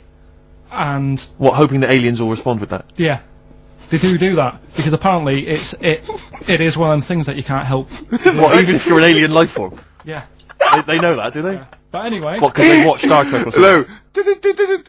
Knock knock. Yeah. No, seriously. Is it true, like, if you who's send there? out knock knock into space, yeah, they have to say Oggy, oggy, oggy. Oh, Do you that ever do is this? that Do is you look great. into it? Seriously. Oh, hold on, what's something out there? What's a little green fella? That is great. Yeah. So anyway, That is Little Donkey is like one of them tunes that you can't. And I was there, and I had the drumstick, and I thought, oh god, The drumstick. I could feel myself. And anyway, just wanting to do it, yeah. I started going along and playing Little Donkey, which I wasn't meant to do, but it went down such a storm. What, were there people like parents and that dozing off, and then suddenly they heard your version of Little Donkey, they thought, wait a minute, now it's really picking up. What do you mean? I'm glad we paid £1.50 for this. What do you mean it went down such a storm? They're going, hold on, was it like when People have Ringo... lighters in the air. It was like when Ringo joined the Beatles, now Yeah. going, boo, Pete Best, but he went... Yeah, And they like, went, whoa. whoa! Oh, No, God. but the teacher just said, oh, it went down really well, you can do that again tonight, Right. when you're in it again. But anyway, so my dad was there, and... And you hadn't told him about this performance, so No, he I never just did. turned up I off never his own did. back. I never took the letters home and stuff to No. show my mum and dad because it just put me off. So anyway, he turned up. Don't know why. He must have heard from someone else's dad. Yeah. He turned up and he swore about me, which Did he? I don't. Could you what- use do you think a word it's allowed that's... to be said? The word, Of course it is. right? If you got a kid in the car or anything, you can turn it down now. God. Yeah. Right? But he said, there was a guy stood next to him with a camera, big video camera filming it, and he said, yeah, film it, but try and avoid getting the twat in the hat in the shot, because I had one of those porters, you know, the little round pork pie hats on. Right. This is so What? sad. What, was this a nativity play? It was about Jesus and stuff. Yeah, well, there was a porter there helping him with his Of course bags. there was, I forgot. I mean, Mary and What, Joseph, managing they the got stable? there. Yeah, because Sure. it was the hope, you know, because the inn was full. Yes. But I think the porter doubled up with the inn and the stable. Right, that was nice. So of he, him. yeah, He yeah, carry bags over, yeah. yeah, no, so yeah. You're right though, I don't know why I was wearing one of them, but I was, and And your father said that, and how did you know your father said that? Did you he told hear me it? about it later. Oh, he told you about it later? Yeah, I was talking about stuff I'd done at school, and he said, "Oh God, remember that?" And I spoke to him the other day about it, Right. and yeah, Oh, God. shame. So Have you that was the end of your sort of drumming career, really? Because it could have been, I mean, you know, the audience loved it the night before. Yeah. You could have, like, been, like, who knows, a whole new world for you. Yeah. Have you done any stuff? I've never drummed. I wish I had, man. I wish I had. But that is That's a movie story, but... is that, and that's why you don't tell, your mum and dad don't know you on the radio, do they they? think when they were down the other weekend, they had to come in here. I just said, "Oh, I'll just go in and press the buttons." Because they could listen on Sky Digital, couldn't they? They could do. But you wouldn't want that, would But you? I don't want that. No. Play a Carl- record, and I want to talk to you again a little bit about this later. Yeah. Right.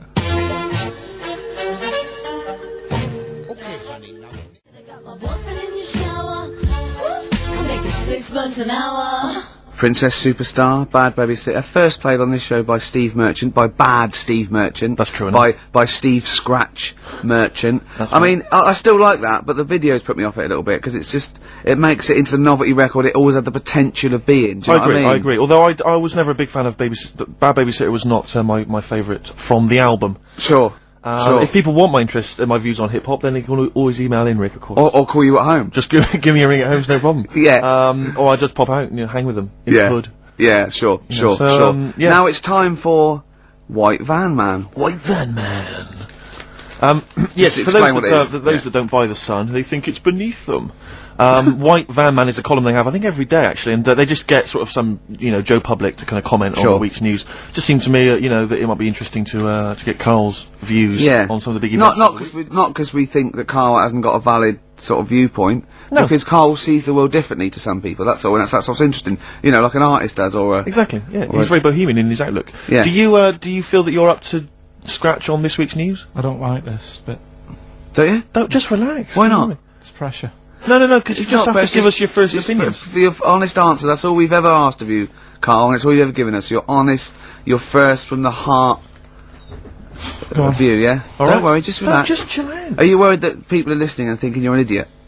If my girlfriend's listening now, go and have a wash or something. Go and have a wash. Not very nice, is it? Is it the opposite of Napoleon and Josephine? Yeah, go on. If you're going to visit me again, Josephine, for Christ's sake, wash. Well, I'll ease you in with something fairly easy, a music-based question. Kylie Minogue versus Dido as Queen of the Brits. What's your view there? Go and have a wash. It doesn't really matter, does it? It doesn't really matter. What doesn't really matter? With the Brits. I was watching it the other night, and I think Kylie will be a good-looking old woman. Do you ever do that sort of stuff? Steve, I want to celebrate with you. Every time he opens his mouth, says something like that, I want us to open a bottle of champagne. I know what you mean. Do you know what I mean? It's sort of like we did that. Yes. No, do you ever do that though? Look at people, and another person who springs to mind, Jenny Powell. I don't think she's that good looking now. Who's Jenny Powell? Is she that girl that used to be the assistant on Wheel of Fortune? Yeah, I think she's a bit over the top for a young woman. But when she gets older, I think she'll be a bit of a stunner. Okay. So for you, Kylie, whereas you don't feel that about Dido, is that right? She's alright, she's normal. I prefer Kylie's sister to Kylie. She looks, I can imagine her being hard work to live with, and... Who, Kylie? Not being washing up and that. And right, sure. Being a bit fussy. Okay. And what do you make of taxes rising in the next budget to pay for NHS improvements? Well, my dad went to hospital to have an operation once. Yeah. So I feel like it's worth paying it, because I've got something. Because people might have to go to hospital. Yeah. Yeah. Well, it makes a change when it's someone in your family, doesn't it? Yeah. Because you sort of realise... Yeah, a change is as good as a rest. And the weird thing is, if it weren't for my dad, I wouldn't be here doing this show, because when he was in hospital... Well, no, I'll stop you there. Yeah. To be honest, that's all you need to know. You wouldn't be here, true, but no, but... Well, no, because this was after I was born. So, I would be here. But his more direct involvement was what? Yeah, because when my mum was seeing my dad in the hospital, I got a bit bored, went for a wander, found the hospital radio station... Yeah. And got a gig. Really? So, in a real sense, if it wasn't for Karl's dad, Karl wouldn't be here. And did your dad, while he was listening to you, did he, sort of tap the nurse and go, can you get that twat off the air? Who's put him in that app? Yeah. Okay, what do you make of the real-life Mowgli who's surviving in a Transylvanian countryside? Apparently, I don't know much about this story. I don't know. You know Mowgli, he's the guy from the Jungle Book. Yeah. The little kid that grew up with bears and animals and stuff. Apparently there's a real-life one in Transylvania. What were the things in Gremlins? What were the what? In Gremlins they were... Wait. Okay, this is an example. This is what your girlfriend said. Think. What were the things in Gremlins called? I can't remember. Really. Something like that, isn't it? No, wait. Just really think now, Karl. Just with everything with all the brain power you've ever used, think what the things in Gremlins were called. It's not there. There's a clue here. Oh no. Yeah. They're not. What? Gremlins. Yeah. Play a record, Karl.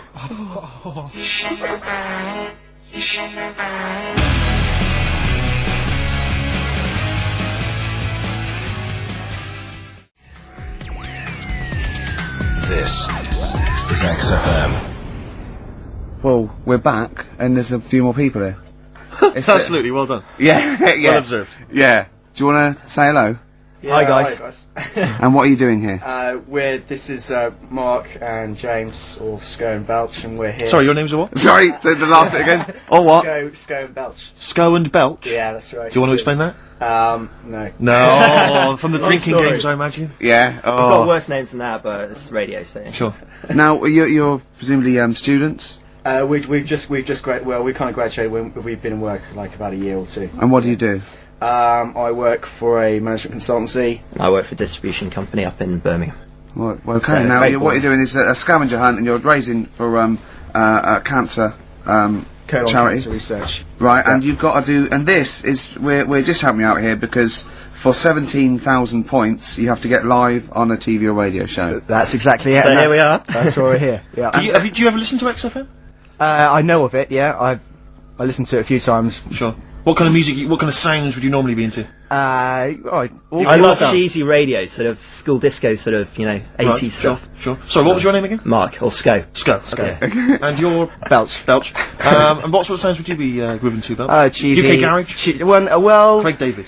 A bit of house, just very occasionally. Sure. A bit of cheese. It depends what kind of mood I'm in, you know. Now, you don't listen much, but you I mean, kiss a celeb, because Karl... Yeah, we actually want to do that with you, Ricky, is that right? No. That's not going to happen with Ricky, but Karl's now got his name mentioned in Heat magazine. Is that right? Well, that's if brilliant. If you want to snog Karl, we'd love to see that. I mean, we don't want to snog Karl, but I mean, we were thinking if there was kind of female presenter here, we might be able to do something, but What are you saying? A female placenta? Well, if you've got one. Have you seen some of the female presenters that work on XFM? Oh, presenter! Is that why they're on radio? I thought you said placenta. That's unlikely. I know, well, now what's the other things you've got to do here? So what's some of the things you've done already? Well, see, some of these worry me, like start a fire in Pudding Lane. Oh, we've done that already. For 4,700 points. Well, I'll tell you what we have done. We've been on Phantom of the Opera stage already. Have you? Yeah, we just asked the stage door guy. Sure. And, that wasn't during the show, I see. No. And that's right. He actually mentioned that. We shouldn't speak about that too. Otherwise he'll get sacked. But he was really kind to let us on. We've jumped in Trafalgar Square Water with doing a sort of Friends impersonation, so that was right. How many points did you get for that? We got 2,000 points for that. We got 8,000 points for being on the stage at Phantom of the Opera, and we get double that. We get like 18,000 points, which is almost the maximum for being here right now. Really? So that's absolutely great. I wouldn't worry about the little things. I'd go for the big. That's it. We're not interested in the little stuff. We want to go for the big stuff. Yeah. So what are the big ones are, get on stage with S Club 7, that's not going to happen, is it? When have you got till 6 today? Well, S Club 7 are on at the London Arena, at about 2 o'clock, so... Good luck. But I think it's going to be very, very difficult to get on there, but we never know. I think so, yeah. Get in the vaults of a bank. Yeah, some of these are bordering on the illegal. That's 20,000 points for that. Like getting a cage at London Zoo. Don't do that. I mean, just 10,000 points, but don't do it. Unless it's a penguin cage. Well, that's what we were hoping. Just some kind of timid animal we might be alright with. You know? Yeah, sure. If anyone's got any good ideas for sort of funky things to do on air, then Okay, well, if you leave your number and anyone calls in, they can help you then. Well, maybe some of S Club 7 are listening. Well, let's hope so, because I mean, we love them to bits. If they are, it is for charity, and the points get awarded into money for colon cancer research. So it'd be absolutely fantastic if we could. Yeah. So Bradley, John, Tina, if you're listening. Yeah, if you're listening. Or any celebrity out there who's a female celebrity, we need to snog them. It doesn't need to be a long snog, but if we can, that'd be great. This is good for 7,000 points. This looks like a good one. Play the organ in a church. That must be easy. Is that a metaphor? Yeah, but you know what church people are like. It says the bigger the better, so it might be. That's got to be euphemism. Yeah, it's got to be, hasn't it? Yeah. Well, thanks very much. Good luck. Good luck, guys. Get an thank you arrangement very much. standing outside Les Mis looking Miz. That's going to happen. That's good. Man, a big gun type thing on the HMS Belfast. That won't well, we've happen. got a big gun, it's just finding the boat, which is the problem. Oh, calm down. What was your name? Bo? No. Po? Sco. Go. Thanks very much. Thank you very much. Cheers, guys. Cheers, bye.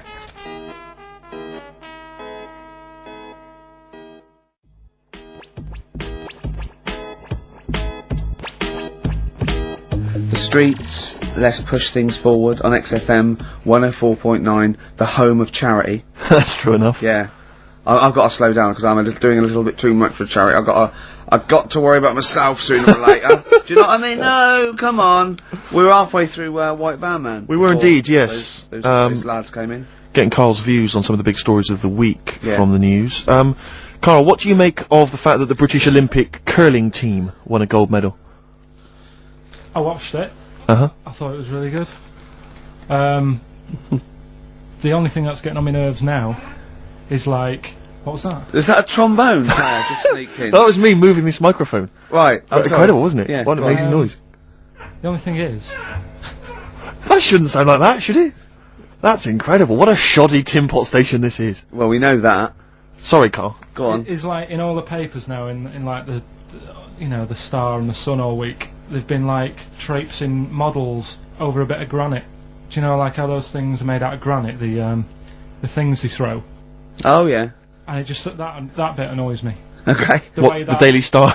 No, the way that, you know, this sport, nobody had ever sort of heard of it a couple of weeks ago. Yeah. Sure. We win a gold medal. Yeah. And now in the papers it's like... They've gone crazy, they've gone curling mad. mad. Yeah. It's a good game now. Yeah, good. Okay, next. Alright, good. Let me see. What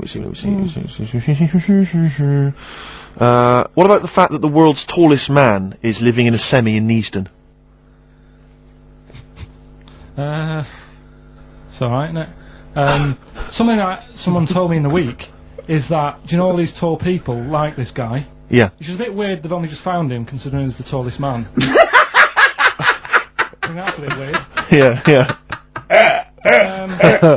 Someone told me that, do you know the guy who was in James Bond, the big bloke? Yes. Jaws. He's got the same illness as this bloke. Right. And what it is... It's called tall. It's something about... You're suffering from tall. You've got a small tumour or something just behind this part of your head. Yes. Oh, yeah. Just sort of in the middle of your eyes. Yeah. And the pressure on that makes you grow really tall or something. Yeah. So he needs to get it sorted. That's your advice to him. Yeah. Get it sorted. Okay, very finally, Carl, this is important. This is, just projecting into the future. Just projecting into the future now, K-Man. Apparently, global warming will bring sizzling summers and weird wildlife to Great Britain in the future. Are you worried about that? How soon? Soon enough for you to worry? Yeah, it's pretty worrying. Okay. You wouldn't prefer it to be sunny here all the time? No, because with hot weather comes weird spiders and that. See, I always think we're quite lucky here. Yeah. If you live in Australia, you might have the sun and stuff, but you've got, like, deadly snakes. Yes. Which are deaf. Did you know snakes are deaf? Snakes are deaf? They don't have ears. Okay. So you're alright walking about behind them. Yep. But if they see you ahead of you, you're in trouble. But yeah, with places like Australia, you know, people go, oh, it's great, it's sunny, but they don't talk about the spiders and... They keep the spiders... lizards and stuff. Quite. So I think we've got a bit of both the best worlds. So you're worried, though, about in the future, vultures flying through the sky, we've got various creepy crawly snakes. You concerned about that? Yeah, well, there's a load... I saw something in the news in the week that a load of sparrows or something was somewhere. Maybe that's the start of it. That's an interesting story. Was that front page, or...? There's a load of sparrows somewhere. No, about... Read all about it. Sparrows somewhere. Some sparrows somewhere. Sparrows somewhere. Load of sparrows somewhere. Sparrows somewhere. There you go, anyway. Excellent, that's Thank great. you very much, Carl. That's Carl, giving his views on the news. Don't do that next week. Why not? I just don't like it. Why? Pressure. It's not pressure, you did brilliantly. Yeah.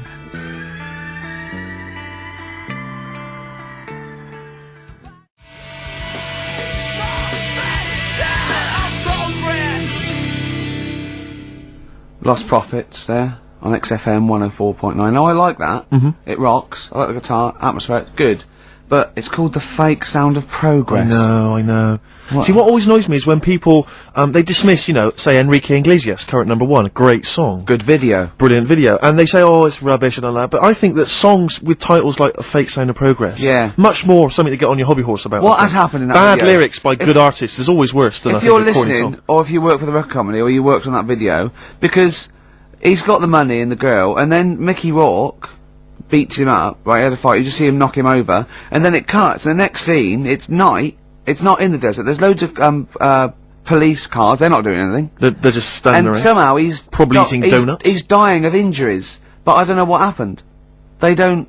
What has happened in that video? I think if you heard the 12-inch mix, there's a whole bunch of other sequences that explain what happened. Yeah, I mean, we think that he stole the girl off Mickey Rourke. I think he stole the girl off Mickey Rourke, as well as some money. Some money, yeah. Mickey's tracked him down. Yeah. And he's thinking, I'm going to stop running, I'm going to face Mickey this time. He does, and then boom, you're right, it cuts, and suddenly the police have shot him or something. I don't know where they are. Don't know what, the police seem to be leaving him to die in the arms. See, I thought that they'd called the police, because the sort of like the melee, but Mickey Rourke's off with his gang. The police are going, well, you know, where are they? There's no evidence. They go, well, look, he's dying. They're going, but how did he die? Yeah. How is he dying? He's a bit wet for the rain. No, in Rourke though, Rick, I imagine he's stitched Enrique up. I reckon he's framed him or something. Or he's no sort of like ninja stuff, and there's lots of internal injuries that aren't immediately Anyone, visible. if you were involved with perhaps the making of that video, or indeed you are Enrique Iglesias, give us a ring. If you're around. Come on. Just fill us in. I'd rather play some adverts now than I'd love to play some adverts, Rick, but I'll tell you this, I'd also like to tell the listeners that coming very soon on XFM, some huge news about Karl that will rock It'll the be capital. like Pop Idol, it's going to be an ongoing saga.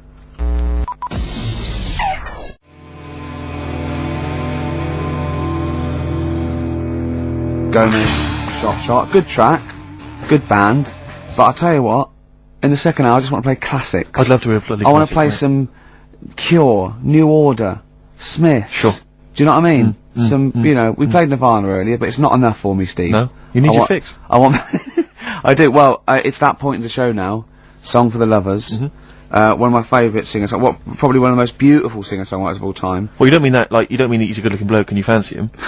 I mean, I just want to clear that up, Rick, because otherwise... That would, yeah. What you mean is that the songs he writes are beautiful. Yeah. You can take or leave him as a bloke, can't Yeah, you? Imagine his physicality. yeah.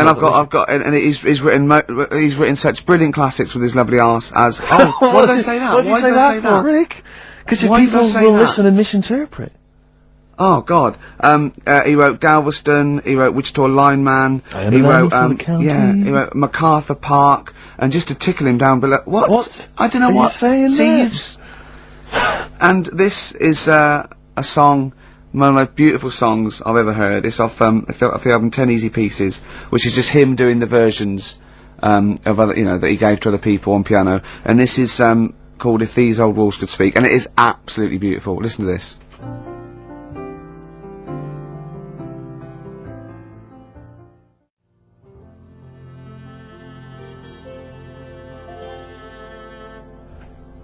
If These Old Walls Could Speak by Jimmy Webb. Might play another track off that later if we've got time. What, today? Yeah, well, maybe, or maybe next week. We've got lots to pack in. We've got things like New Order, Cure. Oh, I'm just hoping that all those kind of new metal fans, Rick, can just calm down for a second, you know, and just enjoy that for what it was. Yeah. I hope their snobbery is not going to prevent them from enjoying it. I hope they can just leave it alone for 2 hours for our show. Exactly. We try and, you know, try and pack lots of Well, whilst stuff you're in. talking about new metal, can I just say Ian Camfield is here tonight. He's moving from Fridays. Right. What the hell does he think he's doing? He's just offering up information now. No, it's just that you were talking about the new metalers, and now seems like a good time to Carl, say- listen. You're here for our amusement. Yeah. You don't sort of come in any time you want. When we decide it's time to sort of have some fun at your expense, then we'll let you know, but otherwise... We're not here to help other DJs, or even this station. We don't give a about this. See, this is what my girlfriend said. What's that? Well, you should listen to her. She knows what she's talking about, clearly. Now put your microphone down. She said they just wheel you out when they need you. Switch your microphone off, Carl, and let us finish what we were saying. Right, just... What were we saying, Rick? Ian Camfield has got a rock show. Oh, right, yeah. Starting today. It's 4 hours of pure rock. Yeah, he'd probably here smoking, drinking Jack Daniels, and just like having pictures of Vance put up around him to get in the mood. Then he'd go out and rock. Carl, don't be silly. Turn your microphone on. We're joking. Is that right? When's he on? 8 till 12 tonight. 4 hours of rock. Lovely. Listen, some big classics coming up, plus huge play some news ads. about Carl. Please, let's play some more ads. Do you really want some ads? I'm tired of the music and chat. Please play some more ads, Carl. Please. Carl. Christ's sake.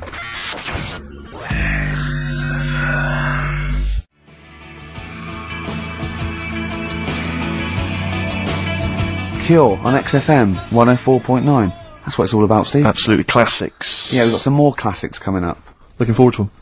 Now, when we were talking to Carl in the week, the thing is we're talking to Carl is that you come up with something that's sort of like, quite innocent, and he goes, well, that once, right? And you realise that it's comedy dynamite. He doesn't know it, but we want to go save it. And he let out, you were filling in a form, weren't you? It was all like your girlfriend thinking you're a div. And it's happened before, isn't it? Because she came home and you'd filled out a form to get a job once, hadn't you? Yeah. What was that for? Granada Telly. And on it... Well, let Carl explain. Yeah. You see, this is what annoys me with job applications, because rather than just saying, do you want the job, and what can you bring to this business? Yeah. Do you want the job is a good one. Because the thing is... That's sort of the end for the boys. No, listen, right? Because if they say no, I don't think they want the job. Yeah, but listen. Go on. I mean, I presume with what you do, you have to take people on and stuff. What, in a fight, you mean? You know what I mean? Yeah. And I think it's more important that you're willing to graft and put the hours in. Sure. Than say that, you know, you did well at school. Yes. Sure. Because if I wanted to, I could have done well at school. Of course. I just didn't want to. Yeah. So where's this going? So you had the application form. So when it came to the qualifications bit and that, I couldn't fill them in because I didn't have any qualifications. And it was also asking about your languages. And I put down English quite good. English quite good. And his girlfriend came over and seen the form that he'd sent off, and this was a copy of it. Yeah. And so she went, oh, you know what I mean? So that's what started, you know, the disappointment. So they're going to get that and think that you're not English. I don't think I've got it. It was ages ago. Right. How long ago was it? Oh, well, it was when I was still in Manchester, so 5 years ago. I don't think you got it, no. No, I think you'd... There could be a long list. I mean, there's probably a lot of admin problems in that organisation, but they probably...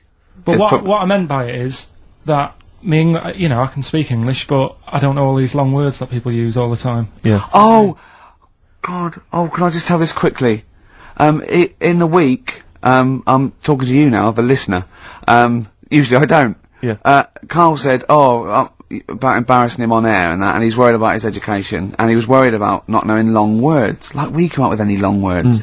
And he said, no, I was scared, you were gonna ask me something about, someone, and he's Eastern European leader. His surname is Milosevic. And Karl said, so I learnt it this week, and learnt it so you can't catch me out in case you start. I said, what? And he said, he thought about it, and he went, Flobodan Milosevic. Got the surname right though, didn't he? So what's his name? Right? What's his name? That's how Bill and Ben would address this leader. How would they have said it? Flobodan Milosevic. What's his name? Slobodan Yeah. Milosevic. Yeah. Well done. Anyway, Karl, look, you almost let it slip then as you were talking about your filling out that application form. There's some big news that everyone needs to know, which we were stunned by in the week, although the more we sort of talk to you, the more it starts to fall into place. Yeah. But Karl, what's the story? That I haven't got me exam results from my GCSEs. He never turned up to get his exam results. I was working. And so, how many did you take in the end? Because you weren't even sure about that, were you? You think you took maths and English, don't you? Yeah. And you think you've handed in the artwork for art, don't Now, you? art was continual assessment, wasn't it? Coursework. And what was that you made? I made a man sort of putting his arms into a car. You made a model of a man putting his arms into a car. What was this? So sort of that like, one's passed. Was We that can this take that this as read. a homage to break-ins in Manchester? Was this? What was this? Oh look, he does what he sees. Yeah. So you've what's got that. That's safe. You definitely got that one. So you've taken art, you've taken English and maths, you think? So this is what we're going to do, listeners. We're going to try and find out his exam results for him and tell him next week. Live on air. We're going to call his school, we're going to try and track him down, and we are going to have a little envelope, and we are going to give Karl, at the age of 29, his O-level results. GCSEs, yeah. Now, Karl, so you took maths, you think, you took English, do you remember turning up to do those? Do you remember sitting in the room filling in the forms? Yeah. Okay, and how did you feel you did? I don't think I did well. You don't think you did well? Did you revise? No. Why didn't you revise? Because I don't really believe in it. Okay. Well, it's just that if you don't know it, then you don't know it. You shouldn't have to start looking at the book. If I went to like the hospital, yeah, and the doctor said, "Oh, you need your appendix out," but hang on a minute, I've just got to read up on it. Yeah. That isn't good enough. Okay. He should know, and that's the way I feel about it. To be fair though, he did do the revision beforehand. Yeah, they don't usually pass on, like, maybe, like, when they're in practice. Yeah, information they took in by osmosis. Yeah, yeah, and bloke comes in and goes, can I just see what you did with that? And I goes, you've passed. Yeah. Phew. That's a good one. Yeah. Good job I watched Casualty. I just like the way, you know, the things that interest me, I remember. Things like snakes not having ears and stuff. Yes. I didn't have to read about that. No, you just learnt that, yeah. You saw it on the telly, didn't you? You saw it on that Ian Wright programme. Yeah. Yeah. And this is what Karl said to me. He said, it's actually, I called Karl up in the week, and Reese was with him. You know, Reese used to be on XFM, and he took the phone, and he went, Karl's worried, I've seen that programme. He said, snakes don't have ears, right? He said, so you can creep up on them and pick them up. And he said, Karl's worried. He said, how'd you ever put them down again? Because then they know that you're there. I woke up the other night, quite late. Worried about that. And I said to my girlfriend, I said, how do you put a snake down? And she said, what are you talking about? I said, that Ian Wright thing, this guy managed to pick up a snake. And do you know that thing where they clamp its head on a jar to get the poison out? I do now. Right? They did that, but they didn't show you how they got rid of it, and I thought, it could really get nasty, because it's obviously annoyed that you've had its head pressed in the jar. Yeah. Yeah. Right? They hate that. Now... Especially as it's in front of their mates. When you lift it off... Yeah. Right? You've got hold of it. Yeah. If you go to chuck it down, it's going to turn on you. It's going to go wild, isn't it? So... I just wondered. Well, what you do is you never put it down, Carl. Yeah, that's why That's what that bloke has got about 11 or 12 just carrying him. Exactly. Yeah, you never put it down. You sling it. Who cares? You just throw it, don't you, really far. That's not that. I don't think you should throw. But snakes. Carl, listen, don't worry. We're not asking you to get involved with snakes. We're just asking you now. You've done maths, you think? Yeah. Did no revision for that. No. Okay. English. Do you remember what it was? Did they ask you about Shakespeare? Did they ask you about books? I remember, but I must have done it because I thought that was. It was English language, not English literature, wasn't it? So it was like spelling and all. So was it? No, was it like a comprehension? You read a passage and had to ask questions on it. Was it? Did you have to write a short essay? I don't know. I can't remember any of that. Okay. I did a science. Okay, physics or chemistry? Physics. All right, well done. And this is all you think? You actually took that. You actually took physics GCSE. You think? You're obliged to do a language, I think. Did you do French?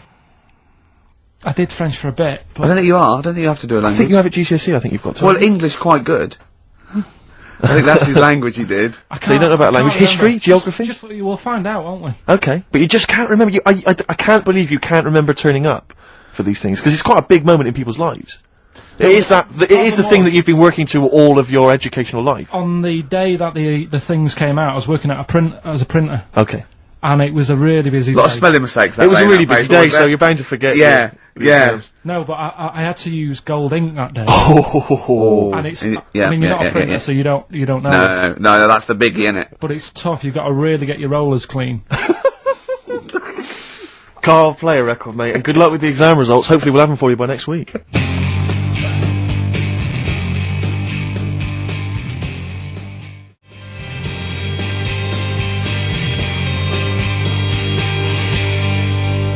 PJ Harvey on XFM 104.9, the home of the classics. Absolutely. Classics. Oggy. Oi. Well, we were talking earlier about this, as this book, They Died Young, right, and there's all these theories about these people, like famous people that, aren't really dead. And I remember speaking to someone about this, okay, and they said to me, Bruce Lee is not dead. Right? They said he's not dead, right?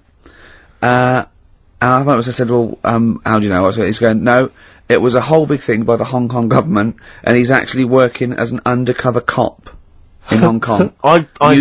using his kung fu powers. Now, no, apparently he faked his own death, Carl. Yeah. So that he could work undercover for the Hong Kong police, infiltrating gangs, the triads, that sort of thing. Now, my point is this. If you're gonna use someone undercover in Hong Kong, right? You know, an undercover cop, I suggest using the most famous Chinaman of all time. That would that's be a guarantee. Yeah. So, you know, when he's taking away a gang, they're going, you look a bit like Bruce Lee. He's going, no, I don't know. See this moustache? It's a bit wonky. Well, just take my word for it. I'm not Bruce Lee, alright? Well, all that stuff you did when you punching us and kicking us and yes. But, I'm not. It does look a bit like the stuff in my film, in his films. In his films, yeah. But it's not. It's just coincidence. No, yeah. The thing is, though, I'm not sounding bad here, not trying to offend anyone, but they do all look the same. They do all look No. No, you know, we're having a serious chat. I'm not here to upset anyone. Right. And what I'm saying is, over here... I'm so sorry. No, I'm not... Yeah, but you know me, I'm not out to upset anyone. Right. You're not a racialist? No.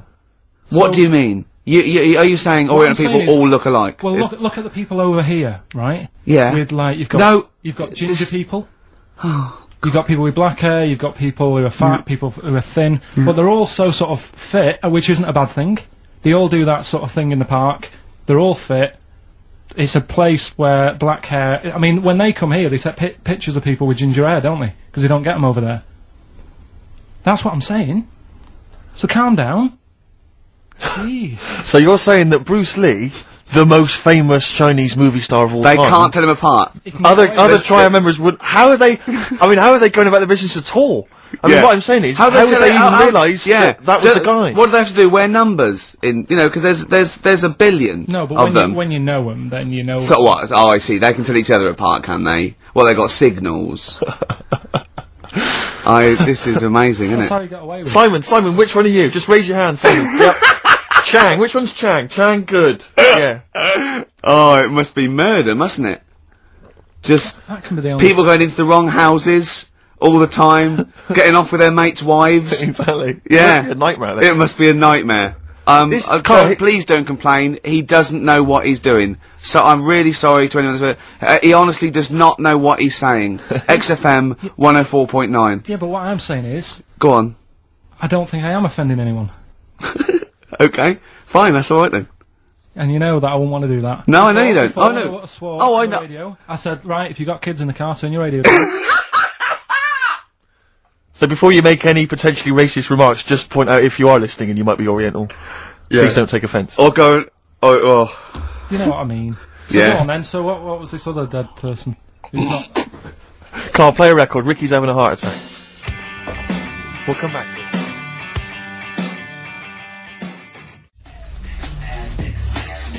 The music of tomorrow is here. XFM. Well, the music of tomorrow is here. That's true enough. Yeah. XFM. There's been some sort of muck up with the post. Rick, a lot of the times when I've played Hip Hop Hooray, my hip hop track of the week, you've sort of scoffed, you've thought that maybe I don't have credibility amongst the hip hop fraternity. No, it's just the way you dance. Well, it's merely the way you dance that worries me. Because people can't see it, really. And it's sort of like, imagine if Mr. Bean thought he was in D12. You know what I mean? It's that sort of, and I don't diss you. I mean, I know you're a hip hop appreciator. You know, I wouldn't expect you to diss me. I'm a black queen. But the point is that there's a little something that Carl's got on tape for you that I think might change your opinion of my whole hip hop credibility. Oh no! Now I've told you in the past. Not videotape, is it? Not at all. Not at all. Actually, Carl, just play it. Just play it. Yo, 1 2 1 2. We are the Dilated Peoples, chilling on Hip Hop Hooray. That's right. With Steve Merchant, y'all. XFM 104.9. LA to London, Dilated People expanding them all day. Now, who got that? How about that, Carl? No, it was just when I was hanging out with my homies. No, do they come in the week? They were in the week, I think, and somebody got them to do it for him. No, that was when I was just hanging in the crib with them. No. That's very nice. And the guys just laid down some beats for me. Yeah. You know, just laid down some vocals, and I gave them max respect for it. You know, and the place was mad deep with girls at the time. I assume you're going to play Dilated Peoples this week, then? Well, maybe. Yeah. Let's play it, Carl. That's very good.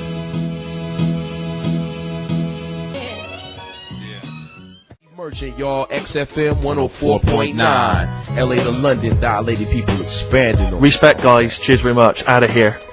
Yeah, guys, just maxing there. Lovely. Good to hear from them. Good to hear from the boys. I'll probably be heading over to LA, NYPD, and just you know, chilling with them. I'd love them to meet you. You're having a laugh. I'd love them to meet you. We would hang out. I know all the jive. It's like a thing they do on MTV or HBO, like being Dilated Peoples, and they come in, they make us three look like a rap group. Wouldn't that be great? Listen, I told you before, I've always remembered the words of Snoop Doggy Dogg. Yeah. Bitch is a bitch and a hoe's a hoe, but if a man be acting like a bitch, he's a bitch-ass homie. Yeah, Alright? Those are the words from the street. I would, it'd be like you two had won a competition or something, do you know what I mean?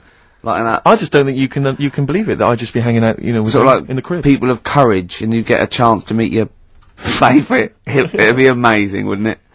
Listen, we were talking earlier about the fact that Bruce Lee, and it's a well-known fact, he faked his own death so he could continue his undercover police work, as opposed to being because no one would, he doesn't look different to anyone else. But I was talking to someone as well recently who utterly convinced, and you get this quite a lot, don't you, especially Americans, that Elvis Presley's still alive. Yeah. And I think, wasn't there some statistic, like more people believed Elvis was alive than believed evolution? Was that right? Yes. Something like that? No. No, it's something worse than that. It could be something. It was something like that. It's something like, I don't know, it's something like 42% of Americans believe that Elvis Presley's faked his own death and is still alive, right? Yeah. And there's this whole book that's been written about it, because, Carl, you might be interested in this. I know you're always fascinated by things that have been written down and therefore a gospel. Yeah. And that you don't have to revise yourself. You just learn off Ian Wright. Yeah. But apparently, the reason that Elvis is still alive, is that there's a number of, sort of, pieces of evidence. One is that none of his family could agree which colour pyjamas he was wearing when he died. That's evidence, apparently. Apparently, you know, he was an honorary member of the FBI. Well, apparently his signature appears on FBI documents well into the 80s, long after he should have died. Apparently no one can agree. There was sums of money a lot of fat people in dungarees have seen him. Yeah. there's a number of sums of money which apparently only he could have given authority to have transferred to other bank accounts. They've moved. Yeah. So this is all evidence that Elvis is still alive. And a lot of people, I was talking to this guy and he was saying, yeah, well of course the thing is, the pressures of fame were too much for him, that he faked his own death so that he no longer had to be this huge icon, you know, he could live an ordinary life. And my query has always been this: if Elvis faked his own death, do you think the method he'd have chosen is to have shat himself to death whilst on the toilet? Yeah. Yeah, but because he picked that, nobody will doubt it. Right. So Elvis went to the FBI. Yeah. What do you make of it? Well, exactly. So, what we're saying, Carl, is that there was lots of methods open to him, you know what I mean? It's all like, he didn't go to his secret reason and go, oh, I'm fed up, I want to fake my own death. You know what I mean? And they go, yeah, that. Yeah, what methods have you got? I'd like to be found shit myself down the toilet. You like to do what? I want to be a big, fat on the toilet, just shitting myself to death. Right, on my ankles. Elvis is a good idea. I'm just wondering if there's maybe something a little bit more glamorous for your favourite death. I mean, you could take a bullet for the president. What, and shit all over him? Just shit? No, we know crap at all. No, you just have to take a bullet for him, or you could. There has to be shit involved. Why has there got to be? There has to be shit involved. Why has there got to be crap? I want this way. Oh, make it happen. Yeah, it's probably Carl, head in hand, look. Yeah. He's worried about the things we say. Yeah. Jeez. We haven't offended 1.2 billion people. Yeah. A fifth of the planet. So, Carl, what do you make of it then? Are you convinced like I say, Elvis is still alive? Am I getting him mixed up with someone else? Because all Elvis, all Elvises look alike. Because now that is true. A lot of Elvises do look alike. That's safe. On his gravestone, didn't they get his name wrong, or is that his brother? Who's his brother? Aaron. That's his middle name. Yeah. You're not an Elvis kind of expert, are you? Hold on, wasn't Elvis one of a twin that died? That died, and I'm sure they got his name wrong on a grave or something. Oh, I don't know. But that's consequently that's proof he's still alive. No, the thing with the still alive thing, like I say, he picked that awkward death because nobody would be saying, hang on a minute, going round upsetting the family, wanting to talk about it because they'd be embarrassed to be saying, you know, he was found sort of in a pile of mess. Weighing 25 stone. Yeah. So... Because you notice he also expanded to a huge size as well, so he was just a huge fat blob of a man. He also did that to add, you know, extra... To the glamour. I don't quite understand all this... Mowgli. You know, to talk about Mowgli and you said, oh, what are the gremlins called? Yeah. Were you thinking of... Oh, Mogwai. Yeah, but they were still... Fair, they were called gremlins. Yeah. Yeah. I know what you're thinking. I know, to be fair. But my girlfriend won't be listening now, so... she'll still think I'm a bit daft. Why would she ever think that? How long have you been going out with her? About 8 years. Well then, why would she ever think you're daft?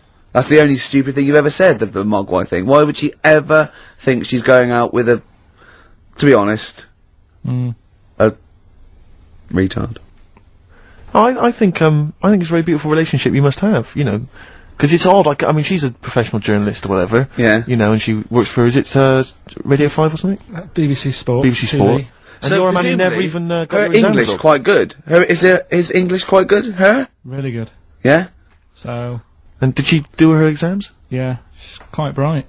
Sure. So what do you bring to the relationship? I think, take the pressure off her. Take the pressure off her, to do what?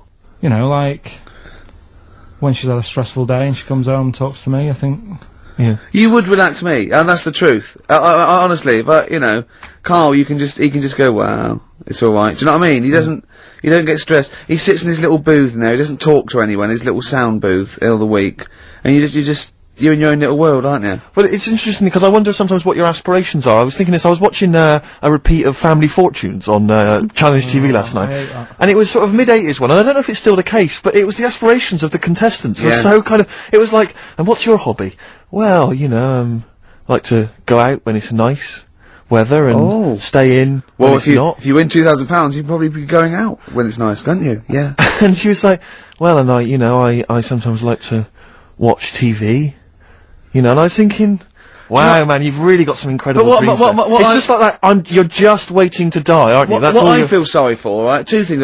You know, in like Stars in Their Eyes, and you get a little fellow, and he's gutting fish in some sort of factory in Bolton, and he comes on, and he does, you know, something like Bobby Darin, Okay, and Matthew Kelly comes out after and goes, well, I don't think you'll be going back to the fish factory. You will. You will be going back. You will. Straight back, mate. Yeah. Let's think of all the stars in the Rise stars. Kelly, because that's a nasty thing to do. I'm trying to think of all the Stars in the Rise contestants that have gone on to great things. What happened to that little fella that looked like the little Alsatian puppy that did Krista Burr? He looks a bit like Krista Burr. He looked like he had problems. Well, now what was it? Is Ian Moore his name was? He was. Well, it's interesting. My friend bought me as an ironic gift for my birthday. He bought me the live video of Ian Moore. You'll be pleased to know that Lady in Red was on there among a number of other hits. But it was brilliant. It had a picture of Ian on the front. It said Ian Moore, naturally. I didn't know it was too big for him as well. Of course. It was ludicrous, but I don't know if that meant Ian Moore, naturally, like we all know who this guy is, it's Ian Moore. Yeah. Or was it Ian Moore, he's no longer being Krista Burr, he's just natural. What did he sound like when he wasn't being Krista Burr? Krista Burr. Did he really? Because he met him, didn't he? Yeah. Well, Krista Burr, I think Krista Burr couldn't wait to get back on the telly. Well, the thing is, I think Ian Moore is actually earning more than Krista Burr now. I think they could have got Krista Burr on there. Yeah, you can get Krista Burr for £1,000, but Ian Moore's going for 1,200 now, just a PA to adapt. But he does Lady Maid, he does all the hits. He does Don't Pay the Ferryman. Yeah. Don't even set a price. Does all those. Interestingly, I saw him interviewed once, and Lady in Red's not his favourite song. You're joking. It's bizarre, isn't it? But he was only going to play that if it was the fat ginger. Sarah Ferguson. Oh yeah. It was only if she was wearing some red. He was only going to play that when? It was a live thing, and he was only going to play that if she was wearing red or something. Right. Didn't her freckles count? That's beautiful. No, luckily she had a red, that must have clashed with her a bit. Yeah. A red scarf on her face. And the highlights in your hair that catch the light. Yeah. Such a beautiful lyric. Never seen you looking so lovely as did. The thing is, right, he misses a rhyme there. He goes, I'm gonna ask you to, dance. Looking for a little romance. Now he could have said dance, couldn't he? I've met a man once in a bar. I was talking to him for some reason. I was annoyed by him. I was wound up by him, and I said that I'd written Lady in Red, and I never got any money for it because I found out he was like a music lawyer, and he went, "Well, give me a call. I'll investigate that." And he was actually going to do it for me. I love the idea of that. Why did you say that? Really bored, and I didn't like him much, and I thought that was why did you choose Lady in Red though? Because I think I was singing it with a friend of mine, and he came over and went, "Oh, good voice," and I went, "Yeah, I wrote this." What pub is this? It was North. Is it? Yeah. Never seen looking so lovely as you did tonight. So, anyway, that's enough of my Krista Burr anecdotes. Yeah. That's very much the end of the show. And it is, it's been a great show. Hang on, have I got time for a song for the lovers, or have I missed that? No. If you give it me now. Of course you have. Yeah, what are you gonna play? What are you gonna play? What, are you gonna play a song now and then we've got time for it afterwards? No, you'll have to give it me Yeah. right I better dig it out. Well, can you keep people what have you chosen? I'll keep it going. Well, a friend of mine who keeps making me little compilations has stuck on an old Tom Waits track, which is from his first album, one that I've not listened to for a while. Brilliant. Re-listen to it, it's an absolute dynamite. Brilliant. Can anyone hear me? Yeah. He's just getting out of his bag now because we weren't prepared for this. We sort of ran out of time. We're having such a great time with the philosophy of Karl. What do you fancy doing anyway with your future? Me? You know, I'm just gonna tell you now. You know we're still on air, don't you? Before it gets too casual, you know we are still broadcasting to the capital. Okay. Yeah. What do you fancy doing with your future? Well, once I've made all that money from suing Krista Burr, my future. I'm living my future, man. I wanted to have some good mates like yourself and Ricky. Yeah. You know, Karl, I wanted to be on the radio. I wanted to play great songs. We're like the Three Musketeers, me, you, and see. We're like the original Rat Pack. We're like Ocean's 11. I'm Sinatra. Yeah. You're Sammy Davis Jr. and you're what's his name? Dean Martin, aren't you?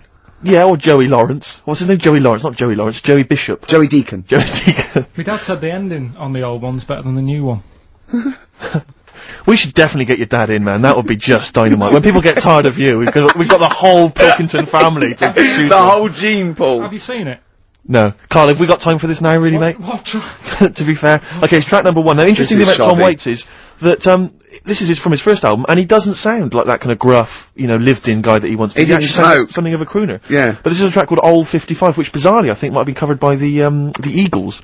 But anyway, I think it's a really lovely track, really beautiful track. I'll see you next week. And we'll see you next time. Say goodbye, Karl. See ya. Say sorry. For what? For if you offended anyone. I didn't. If I say sorry, that's saying I'm guilty.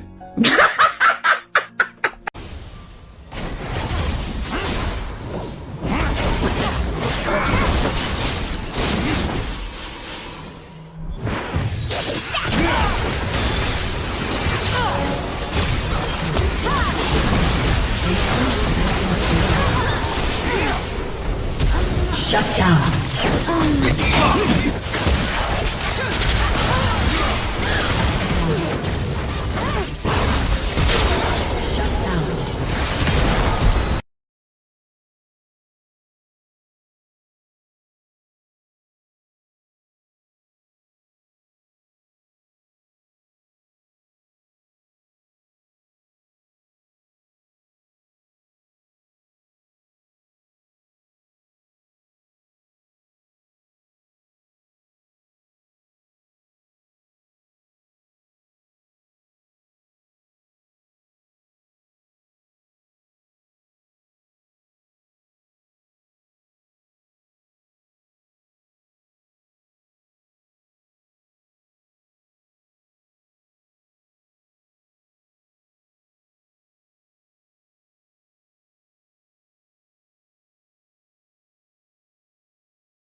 Jane's Addiction, Just Because, on XFM 104.9. I'm Ricky Gervais, with me, Steve Merchant, and Karl Pilkington. We're all here then.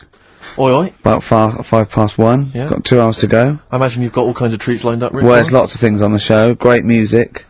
You know, Nirvana, Radiohead, The Darkness, to name but 3. Can I play you something from Led Zeppelin later? Yeah, please do, and maybe some Neil Young. Oh. Now, coming up also on the show, we're continuing a thing we started. We've only got 4 weeks to go before maybe we either give it all together or go away for a couple of months. Is it 4 weeks or 3 weeks now? Is it 3 weeks? I'm not sure. I don't know. I think it's the 16th of August, isn't it? Cannot end soon enough. Wow. Might be that, it'd be a shame to end it forever, but it's all up to Karl. So, again, he's in a grumpy mood. We've tried to try and up his attitude, and it's them, it's the listener that counts, Karl, not us. We may be feeling bad, but you, the listener, count. You come first, yeah?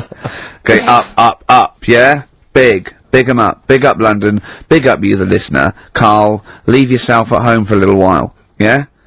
We're gonna continue that thing we started last week. We're doing the list of the most hated people in Britain. It's not us, it's the listener.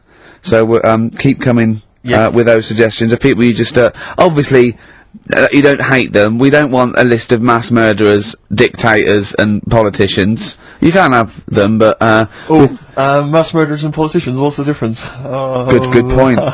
Good point.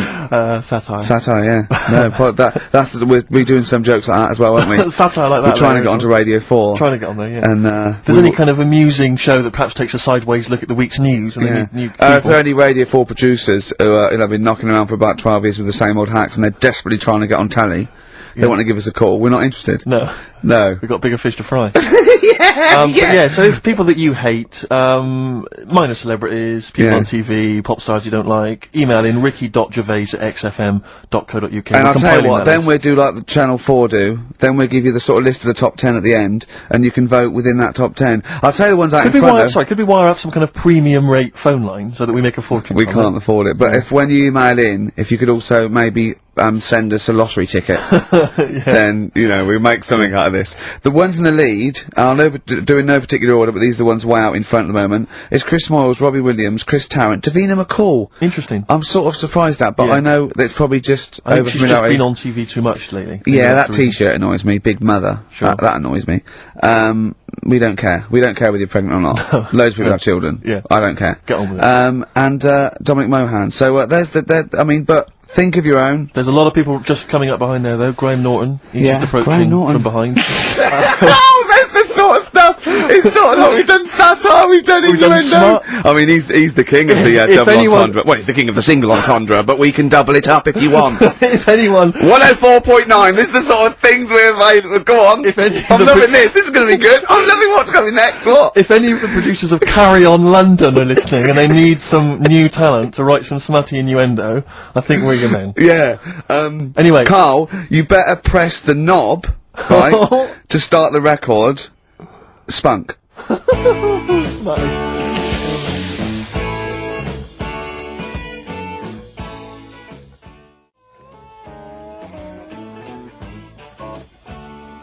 Ricky, I know you're a Neil Young fan. Love him. You probably won't have this album. It has basically not been available for years. It's never been available on CD before.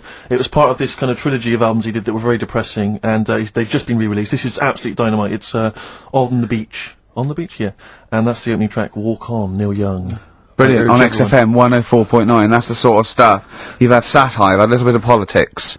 You've had, we said spunk, which is a bit naughty, isn't it? Which is a bit cutting edge. Yeah. And you've had Neil Young and Jane's Addiction, so... I can't think of anything else I'd rather down with the kids and everything, aren't we? Yeah, pretty hip, pretty wicked. Yeah, so... do you know what else? Wish Tony Blair would just stop. Doing stuff wrong. Good, that's good. Who else is there to have a go at? Peter Mandelson or someone. No, Is he's good, isn't he? Because he's good because he's gay, isn't he? I don't know. I don't know if he is. If he's not, then I'm sorry, but if he is, then well done. Brilliant. Good to all gay people. Good. Yeah. Any underprivileged people, you're all brilliant. But people who are overprivileged, Do you know what I like? Go on. Foreigners. Do you? All the mad shit they get up to. You see on the news. It's just that interesting, isn't it? Yeah, crazy. I'm watching it, I'm going, what are you doing that for? What are you doing that for? It's weird, isn't it? Killing and that. Yeah. So if you're listening and you're and for good, Radio good 4, stuff. And good stuff and... Yeah, well, yeah. Euro Disney, that's good. So anyway, that's the sort of satire and the way we can kind of tear apart popular culture and just get to the very nub bit. Can I just leave you with this? Do you know my favourite country? Africa. It is brilliant. Not strictly a country, but all the countries. Except the bad ones. Remember the bad ones? Oh, evil ones. Play a record. Anyone at Radio 4 is listening. Yeah, we would like to get on some kind of satire show, please.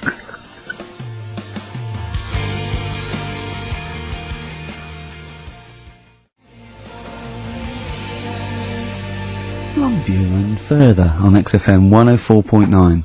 Richard Gervais, Steve Merchant, Karl Pilkington. Yeah, yeah. The Holy Trinity. Yeah, going well at the moment. Not bad, not bad. You were just talking about, foreigners. Love 'em. And I'll tell you something, I've been meaning to ask you this for a while, because I know you're a very well-informed man. Yeah, political and sort of liberal and that. Yeah, yeah. How does Chinese work?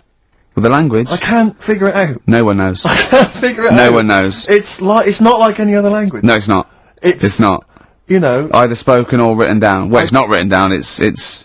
Well, when it's written down, it basically looks like kind of little children's drawings of those little paper houses that Chinese people live in. Well, that's what it is. And it's loads of them, it's hundreds of them from what I can make out. But I mean, even French have a go. It's not, even the French, like, right words, but they've got some of the right letters. And they're going, oh, hello, how are you? And it's sort of, they're trying to do the words, but there's just something wrong. I think this is like a speech impediment, I think. Exactly, yeah. Germans are similar. Yeah, Germans are going, how are you? And they're trying to do the words. They're speak English, but it's just Chinese, no effort! It's just, for want of a better word, it sounds, when I listen to Chinese, it sounds like gobbledygook.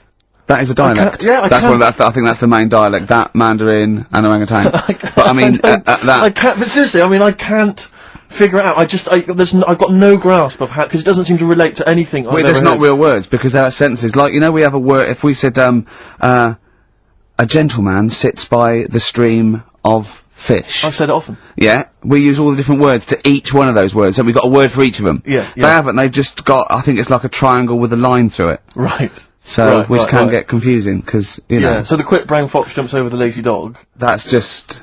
That's what, I think that's like a little paper house with a feather on top. Right. But if we got... Personally, this is what I would love to do. I want to use the fact that we're on the radio to answer these questions possibly. Yeah, to tell me about other cultures. I would love to speak to a Chinese person. Yeah. A Chinaman. Well, or a Chinaman woman. A Chinaman woman, I thought it's fine. But I'd just like to speak to someone, ideally perhaps, you know, a professor of Chinese. Or someone who works in a chip shop, but someone who was actually born in Chinaland. Someone born in Chinaland. Someone born in Chinaland, a Chinaman or a Chinaman woman, just to talk us through exactly what they're going on about. Exactly. And it's just because I'm very ill-informed. I've only really seen, Chinese people in kung fu movies. You know, so Chinatown. Walking through Chinatown. As we've said before. Not really a town. Not really a town. More of a novelty street. More of a novelty street, a slippery novelty street. Exactly, yeah. So, because I remember watching Kung Fu a lot. They always used to speak, they always speak very slowly, don't they? They do. They're very kind of mysterious. Yeah. Inscrutable. They never really they are unscrutable. You cannot screw a Chinaman. You cannot screw a Chinaman or a Chinaman. They are unscrutable, they are non-scrutable. Yeah. If I was to go out in the street now and try and scroot a Chinaman, you'd have no chance. I would not, because they are inscrutable. You could not screw a Chinaman for love nor money. They are anti-scrutable. Yeah, yeah. I could possibly scroot a Chinese woman. Well, I don't think you'd have any luck.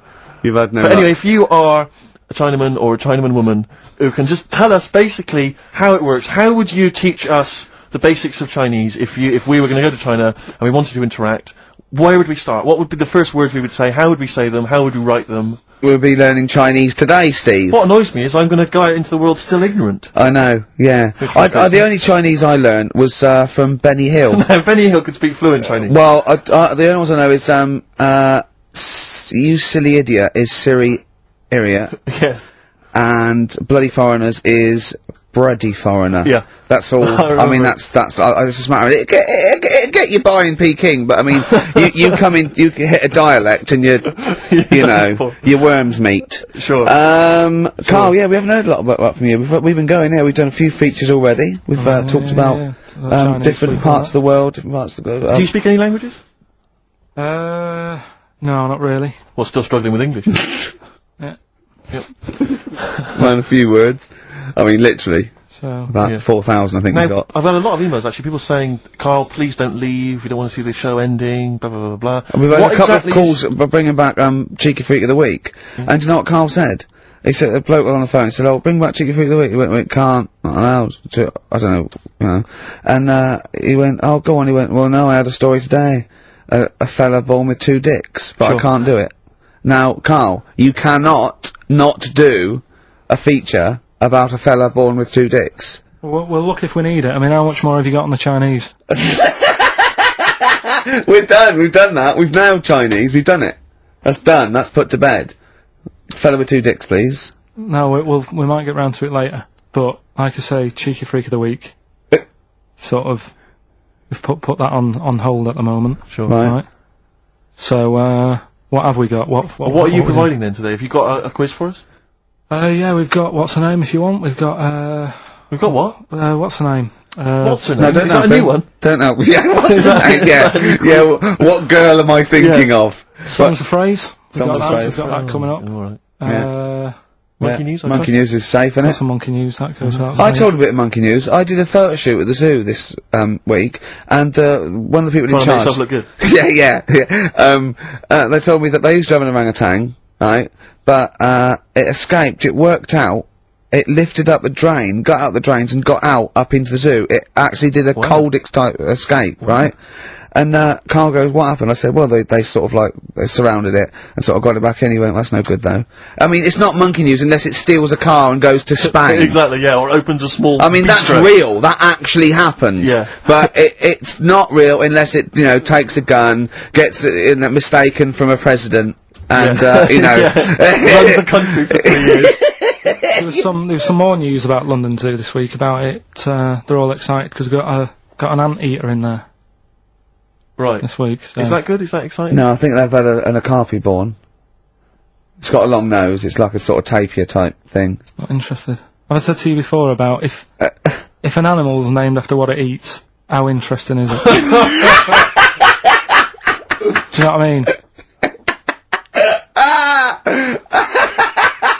But an anteater is the only one, isn't it? Well, get rid of them. No, there's lots, isn't there? What other ones are there? Well, there's flycatchers. There's lots of animals that are named after what they eat. What's a flycatcher? That's a bird, isn't it? Seems ill-informed. I can't think of many beyond anteater. You're talking about, because you're talking about zoo though, and I was watching the news last night, and it had, a feature about Madame Tussauds. Oh, they were saying that they scrapped many of the royal family. Now, I don't mean this, but I've never understood the appeal of Madame Tussauds. I just, genuinely, with no irony, cannot see the appeal of sort of having my photo taken next to a waxwork of J-Lo. I know. I can't compute why that would be fun. I don't know. What is it? Do they move? Because they don't move, do they? No, They of just course stand they don't. there. I know. So genuinely, I mean, it's so crowds of people queuing up, and people queuing to have their photo taken with the royals, and I don't... The queue would put me off immediately. Well, yeah. I mean, it's just down the road, But isn't is it? it so you go home to your friend and go, there's me, there's me with Kylie. It's me not with Britney Kylie, is it? Spears. Her eyes Oh look no, a bit it's just funny. a wax effigy. Oh, I thought you met her. No, it's just a waxwork. Right. It's not even the real person. If you've been to Madame Tussauds, if you have any understanding of why the appeal there, email and tell me, 'cause I've no let's not diss them, because they might melt down, Ricky Tomlinson one day to do me. Sure. You never know, you know. Or Rick Waller. Yeah. So I don't want to put them off. But seriously, I mean, I'm not big You know, into Roy that. Kinnear might be in there. What is the appeal? Genuinely, what is the appeal? To walk around a number of life-size But that's the same effigies. as lookalikes. When I see it at the back of the stage, and it's got like, I don't know, Susan Gooding is Caprice. Yeah. And you want to go, what do you do with her? Oh, 500 quid, she comes and stands at your party. Yeah. And so people go, she looks a bit like Caprice. Yeah, don't go too close. She does, yeah. Is that Caprice over there? No, but it's... It looks a bit like... Yeah. There was one in the back of the stage which was, so-and-so is Jordan. And it was a woman who was sort of buxom girl, wearing very little. I Buxom! Are you from the West Country? I am. But I thought to myself, if you're willing to get your knocks out pretending to be Jordan, just get them out and become a pastry model. Stop pretending to be Jordan. And call yourself after another Middle Eastern country. Yeah. Don't just... Yeah, don't just... Very odd. I know. God. Very strange. But you've got a lookalike now, haven't you? Yeah. It's so odd. But it's a bloke, right, sort of at his desk, right, In the picture. And it's David Brent. Yeah. And it's got Ricky Gervais. Yeah. So I don't remember, it's just an old fat bloke with a beard. Alright, don't have a go. Alright. Play a record, Carl. No need for that.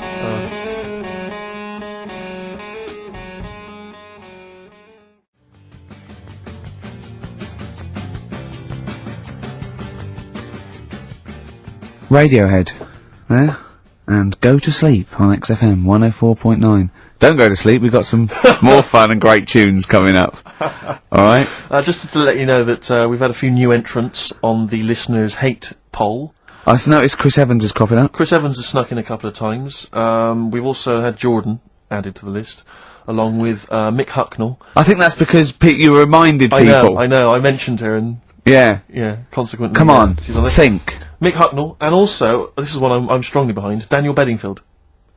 If you've Yeah, ever but I heard can't him hate interviewed, him. oh, if you've heard him interviewed, he's such a knob. Is he? He really is a bit Don't get involved. The good about this is we don't get involved. This is not... does not necessarily reflect our opinions. There are a couple of people that are cropping up that I'm right behind, but I'm not going to give that away. So don't give your opinion, Steve, because then our hands are clean. Do you know who I love? Daniel Bedingfield. He's bloody brilliant. Do you know I think he's a comedy genius? Go on. Chris Miles. But let's move on. Let's not. So anyway, listen, we'll be giving the top 10 of you, the listeners, votes, probably about 2 o'clock, and then from that list if we remember. If we remember. If Carl doesn't lose the list. Yeah. Yeah. And from that list, we'll probably try and drop the top 3, maybe. Yeah. Okay, so quiz time. I know everyone's been looking forward to this. Which quiz is it? Well, we're going to play along because he's done Songs of Phrase, where he cuts up bits and pieces from records. You have to guess the title or the artist, and makes a well-known phrase, i.e. a phrase that we've said a lot. And the challenge is that me and Steve have got to try and work out what it is as well before we will tell you the phrase, but let me just see if I can guess. Play it. Tell me why, tell me why, tell me why. Play the game of swing. Right, I know what that is. I didn't hear it. Can you play it once more for me? I know what that is. Right, it's why don't they play the game of swing ball? Because that's what he said when he turned on and saw people in wheelchairs playing tennis. And his point was... Tell me why, tell me why, tell me why. Play the game of swing. Oh dear. That is so naughty. This show's been a bit naughty, I think. I don't know what's happened to us. I think it's like, sort of end of term sort of madness, but I think we've got to calm down here. We've been a bit naughty there. We said, you know, bloke with 2 dicks. We said Chinese people don't talk properly, which is a little bit... offensive. Yeah. Know what I mean, Carl? Well, they don't, though. Right, okay, let's leave it now. Okay, stop there, Carl. Carl does not necessarily reflect the opinions of XFM or any other human being. If you think that me and Steve have been being offensive, we are strongly behind the guise of irony, satire, and ignorance. Carl only has ignorance and hate. Yes. No, but as long as you say something good about someone, you can also say something bad about them. How does that work? Go on, and give us an example. Well, Chinese. Yeah. Yeah? Yeah. Great people. Right? Good. The women really good looking as younger people. No! They What are get you older. doing? I'm just saying, as long as you know what I mean, there's good and bad and everything. For every Well, what are the positive old and ones negative. like? Yeah, they don't age well. What do you mean? The fella in Karate Kid, the teacher, was only about 36. We started this! We started this! Oh. Fact. So, songs of phrase, email in, ricky.gervais@xfm.co.uk, right? I mean, I have to say, Carl, it's very tricky this week. You've got some very obscure sounding songs there. Yeah, just all we want is the artists. I think just the song, Carl, mate. I No, think actually, that's hard. No, that's hard. Yeah, the artist. Just the artist, I know. Okay, so these are the prizes this week. Well, let's play it again so they can hear it. Try and work out all the different artists. Yeah, why don't they play the game of swing ball? Right. Tell me why, tell me why, tell me why. Play the game of swing. That's tricky. It is tricky. That is tricky. That is good. But there's some great prizes, including, Carl, I can't help but notice, torn from the current, well, I think today's issue of the Daily Mirror. What, he's giving away a giveaway? It's a free CD from the Daily Mirror, which you can buy it, you spend 30p on the Mirror, you can get this anyway.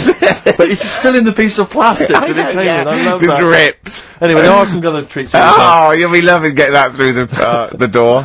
So there's the Jingly Jangly Sound of Summer, Good Vibes, a 2 CD set featuring music from Crowded House, R.E.M., Simon and Garfunkel and the Beach Boys. I'll tell you what, I've thought of another game. We can put Carl's into theory, right? I can tell him a sort of like a person or, you know, a people or a place, right? Or a profession, and he's got to come up with a good and bad. A good and bad thing. It is dicing with death. Yeah. Are we ready to do this? Well, listen, if we're quitting in the next couple of weeks, then who cares? Okay. Good and bad, right? Well, hang on, whoa, let me just we're on the prizes here. Alright, okay. So now 55. I know there's a lot of XFM listeners who are going to be looking forward to the likes of S Club 8 and the Fast Food Rockers. They're all on there. I can't wait. What is their second single going to be about? The Smashing Pumpkins. This is quite a good little compilation of sort of B-sides and live performances and stuff like that, which is not bad. The best summer holiday album in the world ever. I think we've given that away in the past. All sorts of stuff on there. Plus the director's cut of True Romance on DVD. The Tarantino scripted. Oh, it's a great film. Tony Scott directed movie. So there's some quite good prizes. Just play it once more. So email in ricky.gervais. Why don't they play the game of swing ball? Just the artist, yeah. That's all we're after. Yeah. Brilliant. Right. Tell me why, tell me why, tell me why. Play the game of swing. Very tricky. Brilliant. Very That is tricky. brilliant. Right. Bung a song on. I'll bung a song on now. What? Let's put a song on. Bit of Pharrell Williams. Yes. Good and bad. Good and bad. Old people.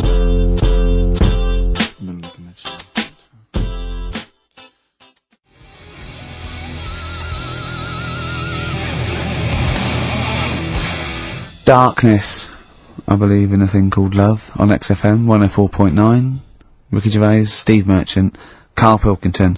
Karl set the ball rolling with songs of phrase. Why don't they play swing ball? Referring, of course, to people in wheelchairs who play tennis, because he was disappointed they weren't getting around the court quickly enough. So why didn't they play swing ball? Yeah. Brilliant. Someone just emailed in saying because if they hit it to the top, they wouldn't be able to reach it to unravel it. Exactly. Which is a good point. Yeah. But I mean, nonetheless, good and bad in people in wheelchairs. Do you want to do that? Good and bad. Good and bad things about people in wheelchairs. Good and bad. Yeah. Suppose. Dunno, really. They take up less room in cinemas. They've got their own seat. Good. That's good, is it? That's a good thing. Yeah, good. Yeah, well done. Well done. And what's bad? Dunno, I'll have to think about it. Okay. But, well, let's leave that, eh? You started it. The hate list. Can I just return your minds to the hate list? I said on the hour that we would give you basically the top 5. Now, we have to stress, this is the top 5 most hated people that you, the XFM listeners, have suggested to us. We have not massaged these. No. We have not made these up. These are coming from you. Last week we began it. This week you've continued to email. So this is the list. We do not endorse this list. Some of them we may agree with, some of them maybe not, but it's the list that you have come up with. We are merely the messengers. I tell you who was coming through recently. Cameron, but he didn't make the top 5. I'm afraid he was just a late Williams entrant. dropped out of the top 5. Robbie Williams surprisingly dropped out of the top 5. Yeah. So let me tell you now, in no particular order, this is the top 5 that you're voting for. Well, I say XFM listeners, people who listen to this show. I mean, XFM listeners aren't typical radio listeners, and I think our listeners aren't typical XFM listeners. Right. So, I don't know what this poll, what it's worth. What any poll's worth, but I mean, this one is probably worth very little. I think in a way it's sort of worth less. Yeah, go on, who's the top 5 in no particular order? We want you, the listener, to then just vote, email in with the one name that you hate the most, and then from this list, we can figure out the number 1. Okay. But this is in no particular order. Chris Tarrant. Yeah. A surprising entrant. Davina McCall. Well, I don't think he's that surprising. Well, anyway, I mean, I'm not gonna editorialise. No, I'm not saying, I'm saying I imagine XFM listeners pretty much despise someone like Chris Tarrant. Okay, well anyway, Chris Tarrant's on there, Davina McCall, Yeah. Patrick Kilty, Right. Graham Norton, Right. and Chris Moyles. Now I'm not going to say anything. Those are the names that you have drawn up. There are lots of others that didn't make the top 5. Richard Madeley was on there, Michael Flatley, Vorderman, bizarrely. I thought Michael that was very Flatley's a weird one. Very strange. So Jamie Oliver, a lot of votes for him, but he's not made the top 5. So those are the top 5. Just email in with the number 1 that you hate. And we're talking about someone another pointless, inane poll. Exactly. And this time we did it. Oh, dear. Moyles, Norton, Kilty, McCall, Tarrant. It's your choice. Who would you have Ricky out of this? Gervais. Who would you have in your list, Carl? You're allowed to talk because people know your opinions don't matter. So what? I honestly don't really hate anyone. That's that nice. much. I'm not that fussed. You know what I mean? We're not talking so much about hate. We're talking about someone that. Yeah, we don't mean hate. You can't hate any of these people. All they've done was pop them up on telly. But I think it's people who, as one listener, she put it. She sort of, so I think she had some of those, and she said, you know, I don't hate them. These are the people that if they pop on my telly, I have to turn over. You know what I mean? It's not, you don't hate them, you know. But sometimes it's not their fault, it's like Davina, right? I used to quite fancy her. And now, because she's always on the telly, it's like, I can't be dealing with her now. Sure. But she's still the same presenter. It's just that I'm bored with it. Sure. You know what I mean? Yeah. So, I'm not getting involved in it. Okay. You know what I mean? Don't want to offend anyone. Let me just give the email address. But Ricky, let me just give the email address. I just said it, so look, talk over it. Okay, I'm gonna do Carl's top thing. Ricky.gervais@xfm.co.uk. That's also the email address for your answers to this week's Songs of Phrase. Play it again, Carl, if you would. Go on. Tell me why, tell me why, tell me why. Play the game of swing. We just want the artists, is that right? Yeah, that'll do. I've got 2 that you don't like. Not that you hate them, but that you sort of like, don't agree with them. Would Liverpudlians be in your list? Probably. What about, gay fellas in toilets looking at you? Well, I think they've sorted that out, so.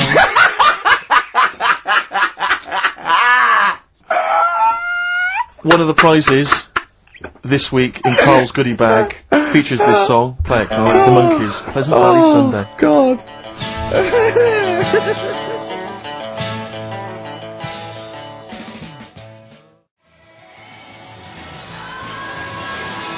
Monkees, Pleasant Valley Sunday. Brilliant. XFM 104.9, Karl Pilkington. This show is monkey heavy, isn't it? It is monkey heavy. Carl, if you were president, would you sort of make it compulsory to maybe have a little monkey? Everyone has a little monkey of their own? Little chimps out and out, old age pensioners? It's not a bad little, It's funny, you know, because there was, a story the other day, when I was looking for monkey news.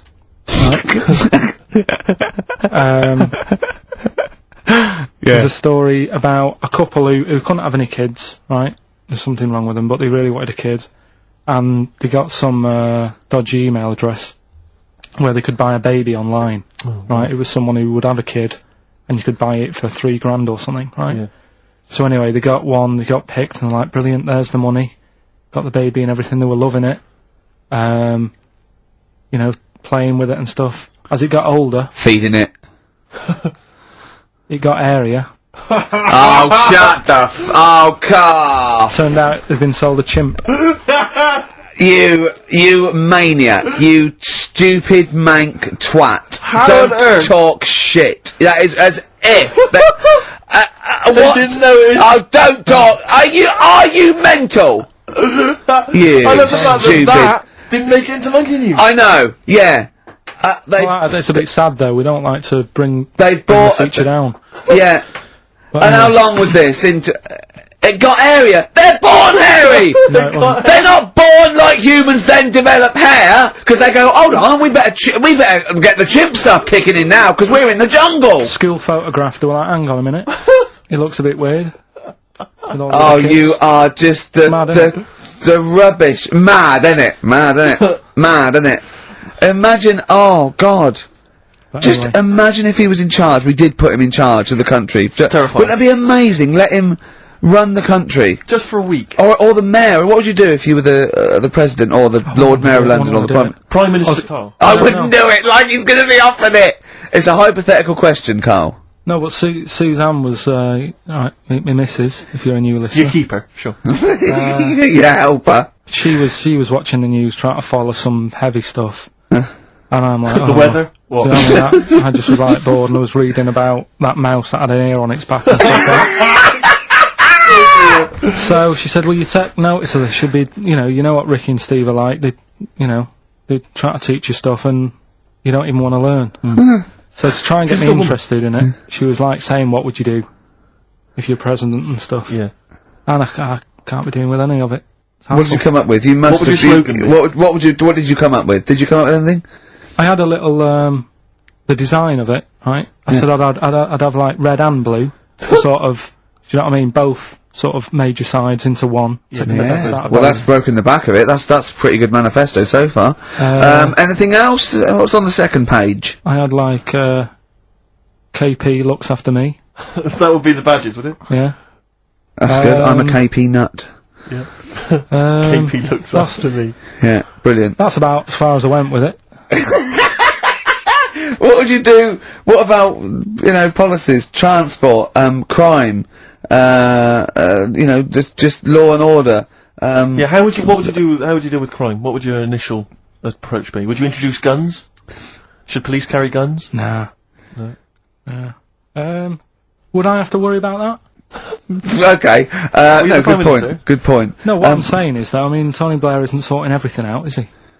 No, but he has a say in most things. Does he? Well, go on then. What are the problems at the moment that need sorting out? Well, generally, what's the best way to combat? Would you bolster up the prison system? Would you introduce more community service? Would you go harsher for say I don't know drugs? Would you go harsher or less harsh? There's pros and cons to both, isn't it? Because of course you can't see to condone it, but some people, you don't want to go through the court system and cost taxpayers thousands of pounds of money for someone, I don't know, the difference between smoking a spliff and dealing crack. Do you know what I mean? You have to all these things. Have I lost you? Yeah, I'd just think about it for a bit. Do you know what I mean? Brilliant. You'd think about it for a bit. Yeah. Probably ask Suzanne. Do you know what I mean? This is amazing. Get her help on it. Yeah. What about the foreign situation? Would you have supported Bush in his war on terrorism? You're aware of this war that we had recently? Yeah. Sure. I mean, if I was new though, couldn't I just say, look, new slate? Do you know what I mean? Let's start again. Yeah. Right. Of course you can. I'm in charge now. Let's see if we can sort this out. What would you do then? Then see what happens. Just Brilliant. Suck it and see. Brilliant. This is excellent. Now this is not really your jurisdiction. This is not really your area, but I imagine you'd have some powerful friends who might have a say in it. Go on. Yeah. What would you do about single-sex marriages? Same-sex marriages? See, this got Cameron. I thought Cameron had blown it on Big Brother because they said, what do you think about gay fellas getting married? And he went, no, in the Bible it says, a man and a woman, and I thought, he's put off a lot of... Yeah. I don't think many Christians tune into Big Brother, but we know the gays love it. Yeah. They love Big Brother, don't they, the gays? Yeah, so interesting. But, what would your take be on that, same-sex marriages? And then what, having a kid? Well, just let's start off with, that's alright, isn't it? Do you know what I mean? Just let them get on with it. It's not affecting anyone else. Sure. Yeah. Sure. Right? But it starts getting tricky. Right. When you get a kid. Okay. Go on, why?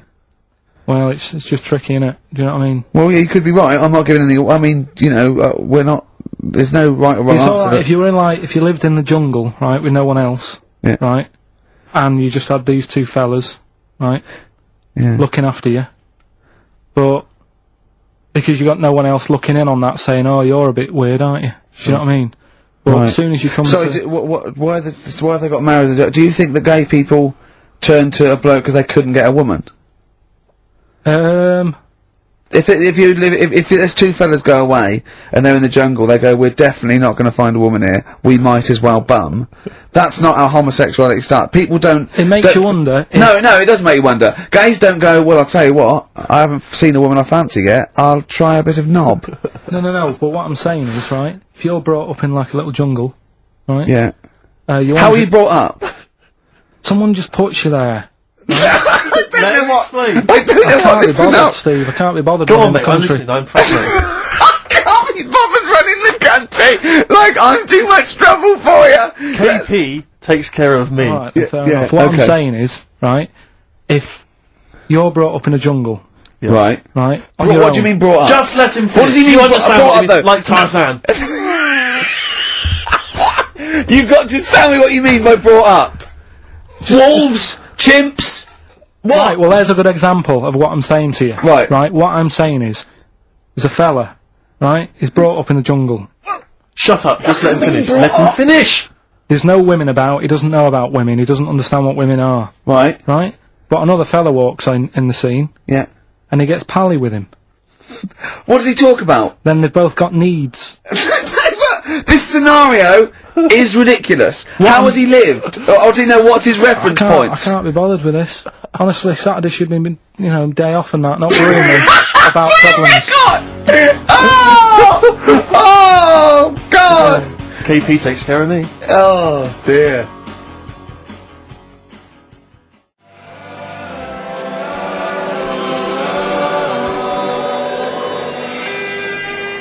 Elbow. Fallen Angel on XFM 104.9. So, there we go. Karl as president. He's still confused, aren't you, Karl? Just a little bit, sort of amazed. Yeah. By the body. Yeah.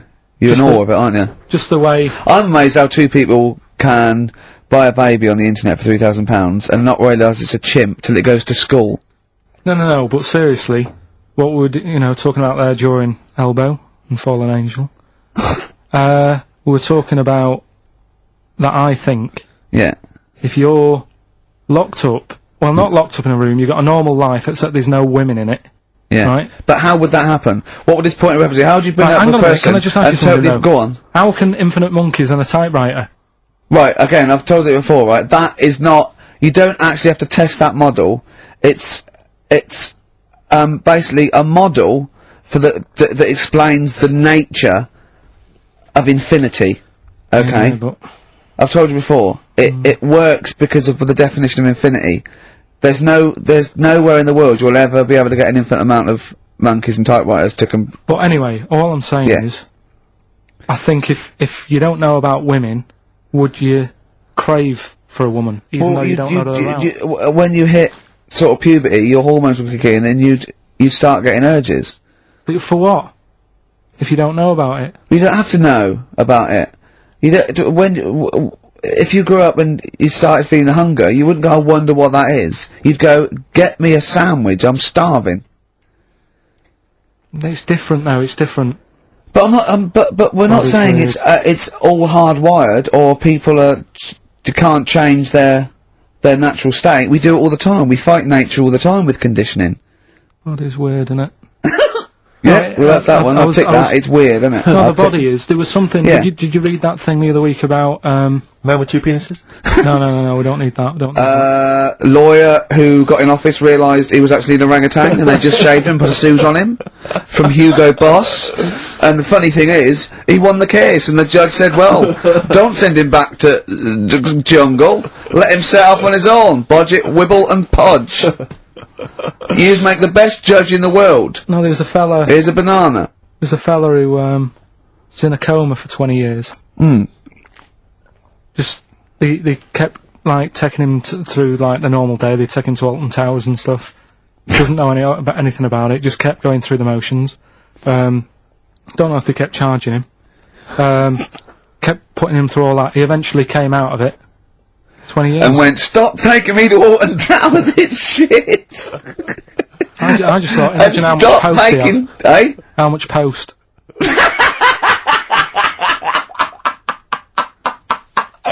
Oh, Did you read about that guy in the paper, Karl? He, sorry, on the internet. He in about, I think it was about 1984, 85, he had a terrible car accident. But this must be it. He went into a coma. This must be what he's talking about. Well, they didn't take him to Alton Towers. Of course they didn't. But you've got to try and decipher the truth from the conjecture, from the thing that I mean, don't forget, Karl realises that he's had a dream. He talks to Suzanne and goes, that was good, wasn't it, last night we were in the plane? She goes, no, that's a dream. He goes, oh yeah, where's my car flex? You've got to, you know what I mean, I can now decipher what he's actually seen, what he's read. Well, go on, what did you... Well, I'm assuming it's the same guy. It is the same guy. It was a guy in some small American town, and he'd had a car crash, and he'd gone into a coma, and his wife had left him. She'd gone on with her life, because he'd been in a coma since then. And he had just woken up recently. Marriage wasn't working. Marriage wasn't working. He just wasn't paying enough attention. She was pregnant at the time, and so now his daughter is basically the same age as he was when he went into the coma. And, he's just started coming around, he's just started making jokes. They said, how do you feel? He said, horny, which I thought was quite witty for a man who'd been in a coma for however many years. But anyway, yeah, so he's slowly trying to rebuild, what life he can.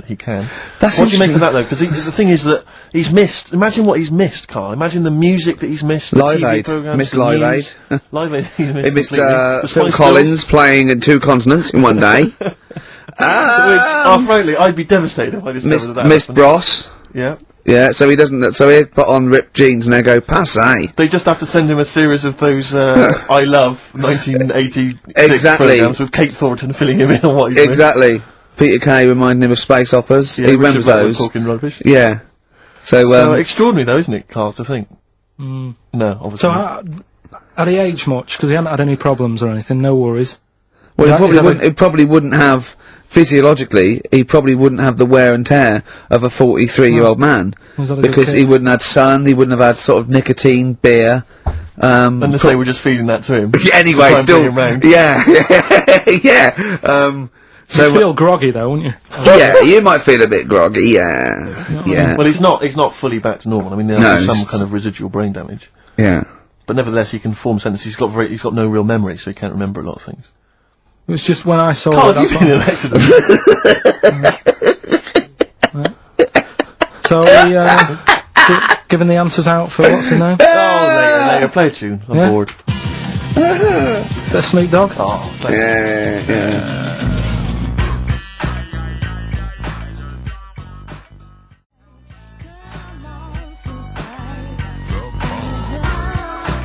Snoop Doggy Dogg from 1993. And What's My Name? Long time ago. It was indeed. 10 years ago. XFM 104.9, Ricky Gervais, Steve Merchant, Karl Pilkington. Songs of Phrase. We've had very, very few entries. I really think people aren't interested. They really have just given up. I mean, seriously, Carl, that's the one thing you contributed to this show, Carl. And it's the weak link, I think. Missing link. In the chain. The missing link. Oh, do you reckon there is one, Carl? Do you reckon they'll ever find the missing link? Wandering around Manchester. Wait a minute, Carl. The stats then, let's have the answers, if we can. Right, it was, Well, specials. play it once more. Alright. Tell me why, tell me why, tell me why. Specials. Yep. Jermaine Jackson. Play the game of swing. Right, it was, Play the Game of Love. I think that was Wayne Fontana and the Mindbenders. Right, you think, but you're not sure. Louis Armstrong was the, Don't Mean a Thing if it ain't got that swing. Mm-hmm. Yeah. And Queen, Don't Stop Me Now, We're Having a Good Time, and that. We're having a ball. We're having a ball. Yeah. Well, I mean, considering you yourself weren't entirely clear, I think it's only fair to give it to Paul Brown, who got some of the answers right. PB, you are getting those prizes. Well they done, are on their way to you now. Their way to you. Okay, the stats are in for the XFM listener hate list. Some interesting results. Go on then. Reverse order. Okay, in 5th place. In 5th place. Interesting. Davina McCall. Yeah, I think that's is a reflection of being on telly all the time and running out of stuff and being a bit over the top and yeah. 4th position. Yeah. Christopher Tarrant. Okay, well, I mean that's I wouldn't have thought he's the favourite. There is role a model joint of. Go on. 2nd place. Go on. Graham Norton. Yeah. Is alongside in 2nd place. Patrick Kilty, which means Chris Moyles is the winner with an overwhelming vote. And I swear to God, I have not done anything to those stats. Yeah. That is exactly as they've come in off the email. We do not give our opinions on this. That was the XFM listeners, but well done. Thumbs up, you all win a prize. We're going to play you some nice records because of that, aren't we? I reckon they'd sort of prefer some ads. Either's fine. Yeah.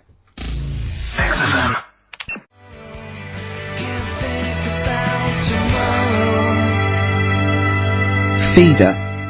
Forget About Tomorrow. On XFM 104.9.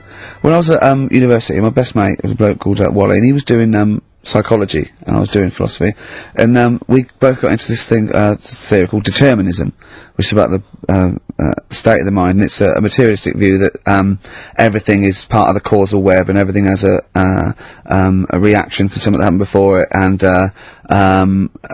by the way, Carl, do not confuse this with fatalism.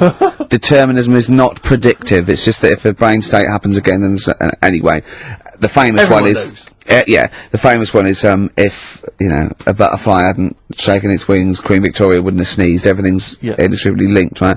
We were thinking that, right? And we're thinking, what if, you changed one word in, like, classic songs, or one note in Beethoven's symphony? How it just wouldn't work. Well, I've always thought that, come on baby, light my fire. Not as good. That sounds brilliant. Enigmatic, interesting. Not so good. More pedestrian if it was come on baby, light a fire.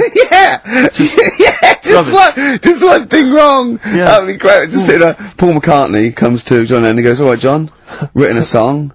Goes, well, she was just 17, well, you know what I mean. And the way she looked was way beyond compare. I wouldn't dance with another. I'll stop you there.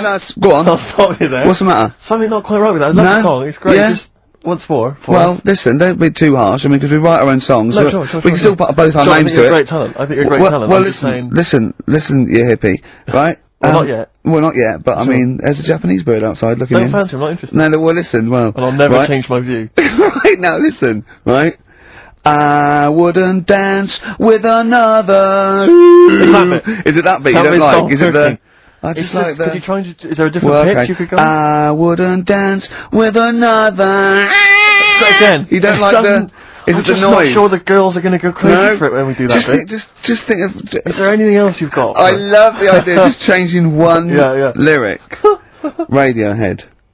Well, that was their classic song. Creep. You can't really change that, can you? Burke. What if they called it Creep? I'm a Burke.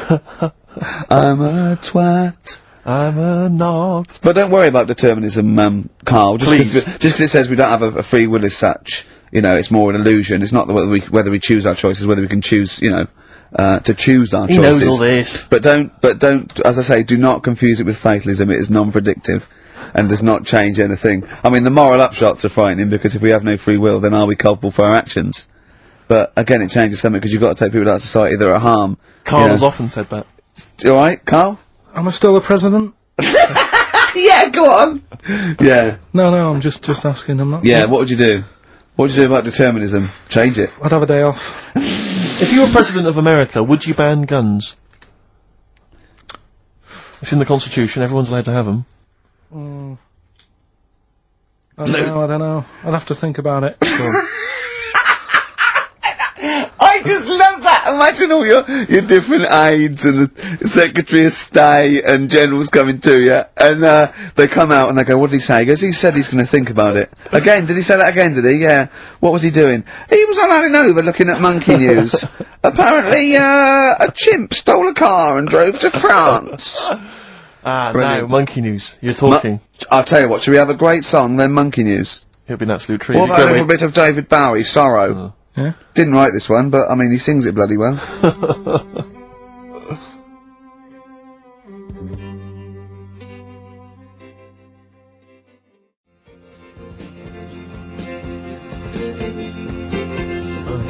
David Bowie, Sorrow, on XFM 104.9. Nearly there, but, you know, we're working our way up to the grand finale. The bit where Carl spouts absolute nonsense from a dodgy source on the internet about a monkey who did something impossible. Let's cue up the jingle. Hang on. Alright. Perfect. Oh, chimpanzee, that monkey news! Right. Let's have a look. This one's from some woman, right? Yeah. And she was taking part in the London to Brighton bike ride. Right. Lovely day, weather's good and everything. What year? She's, just a couple of months ago. She's done all the training, right? Done all the training and stuff. Got a brand new bike for it, got a little puncher outfit and stuff, all set for the day, right? It's a nice day, she sets off, they all start pedalling and that on the way to Brighton, right? So she knows the route and that, got a little headphones on, cycling along. Suddenly... Right, okay, I'll stop you now. If a cyclist overtakes her, and it's going really fast, and it's sort of hunched over, but it's got, like, lots of cycling gear on and a helmet and goggles, and they can't tell what it is, but they just know it's like a little hairy, fella, who hasn't bothered shaving his legs, which is weird, isn't it? Because cyclists usually shave their legs, and this bloke had really hairy legs. But, and it won. They gave it the medal. It won 3 years running. They gave it the key to the city. It had its own game show, and then someone said, hold on, though, this fella's all hunched over, and he's only 3'5", and his arms are longer than his body. It's a chimp! If it goes anywhere near that, we're never doing it again. More monkey news next week. She's cycling along. So anyway, she's cycling along, right? And, this tricycle. I couldn't predict that! There's always one element you can never anticipate. Yeah! Got a kiddie's tricycle with a little kid on it. Little hairy kid with a helmet. Okay, just go on then. Well, the tricycle comes whizzing past. Yeah, him. strong legs, don't they, chimps? So she's thinking that's... But didn't get a chance to see the thing. Oh, yeah, couldn't quite see the cyclist! Oh, God! You bald mank git. Go on. Yeah, research scientist Karl Pilkington. So anyway, she gets to the end line, right? Yeah. And, they got talking, it was a nice day, nice race and all that. So did you see, a little thing on a tricycle? Thing? What, a person, surely, just a human. Did you see that? No. Did you see that bloke on the tricycle? So anyway, turns tricycle. out... Yeah! Well, what did you say thing? Well, no, they're suspicious. I mean, what did you say? Did you see that fellow on a tricycle? Anyway, so it turns out... Go on. It was a chimp. You're joking! Right. Well, Christ almighty, there you go. Unbelievable, and it was a chimp all along. So anyway, right, so the woman's like, we're never doing this again. Checking out the news, right, there's nothing on it, she checks out XFM Monkey News. Right, okay, I'll stop you there again. Right, if it turns out she does on the news, right, and the circus goes, we're looking for our chimp, it used to ride this tricycle, and it escaped with police chasing it. No. So she listened to XFM, see if I'd picked up on the story. Yeah, sure. I didn't have it and stuff. So she got in touch with the organisers of the London to Brighton bike ride, said, look, saw a little hairy fella. Why did she care? Because she wanted to know, she thought it was a bit odd. Well, turns out it was a chimp. They weren't happy about it. Of course not. Because now the owner of the chimp wants to enter it into the Tour de France.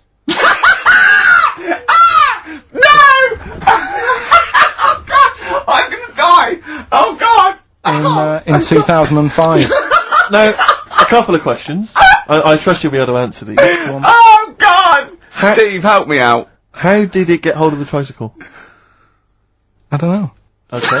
Okay, no, that's fine. That's not the important point. Look, that's important. What's the matter with you, Steve? He doesn't know that. How did it know to... well, firstly, how did it know which way to cycle, but more importantly, how did it know there was a major bike ride? Just following the crowd, Steve. What's the matter with you? The owner of it had trained it and stuff. No, he hadn't! It had already done the run beforehand, before the big day. No, it hadn't. Like I say, it wants to do the Tour de France in 2005. No, it doesn't. But there's something about animal rights. If they don't let it enter, they can kick up a bit of a fuss. The animal rights is that it's cruel to make a chimp ride a bicycle. Not that it's prejudice that it'll go, is it because I is hairy? You idiot! Right. So. Wow, that is the worst one yet. Absolute twaddle. Absolute rubbish, Karl. Have you got a tricycle? Unbelievable.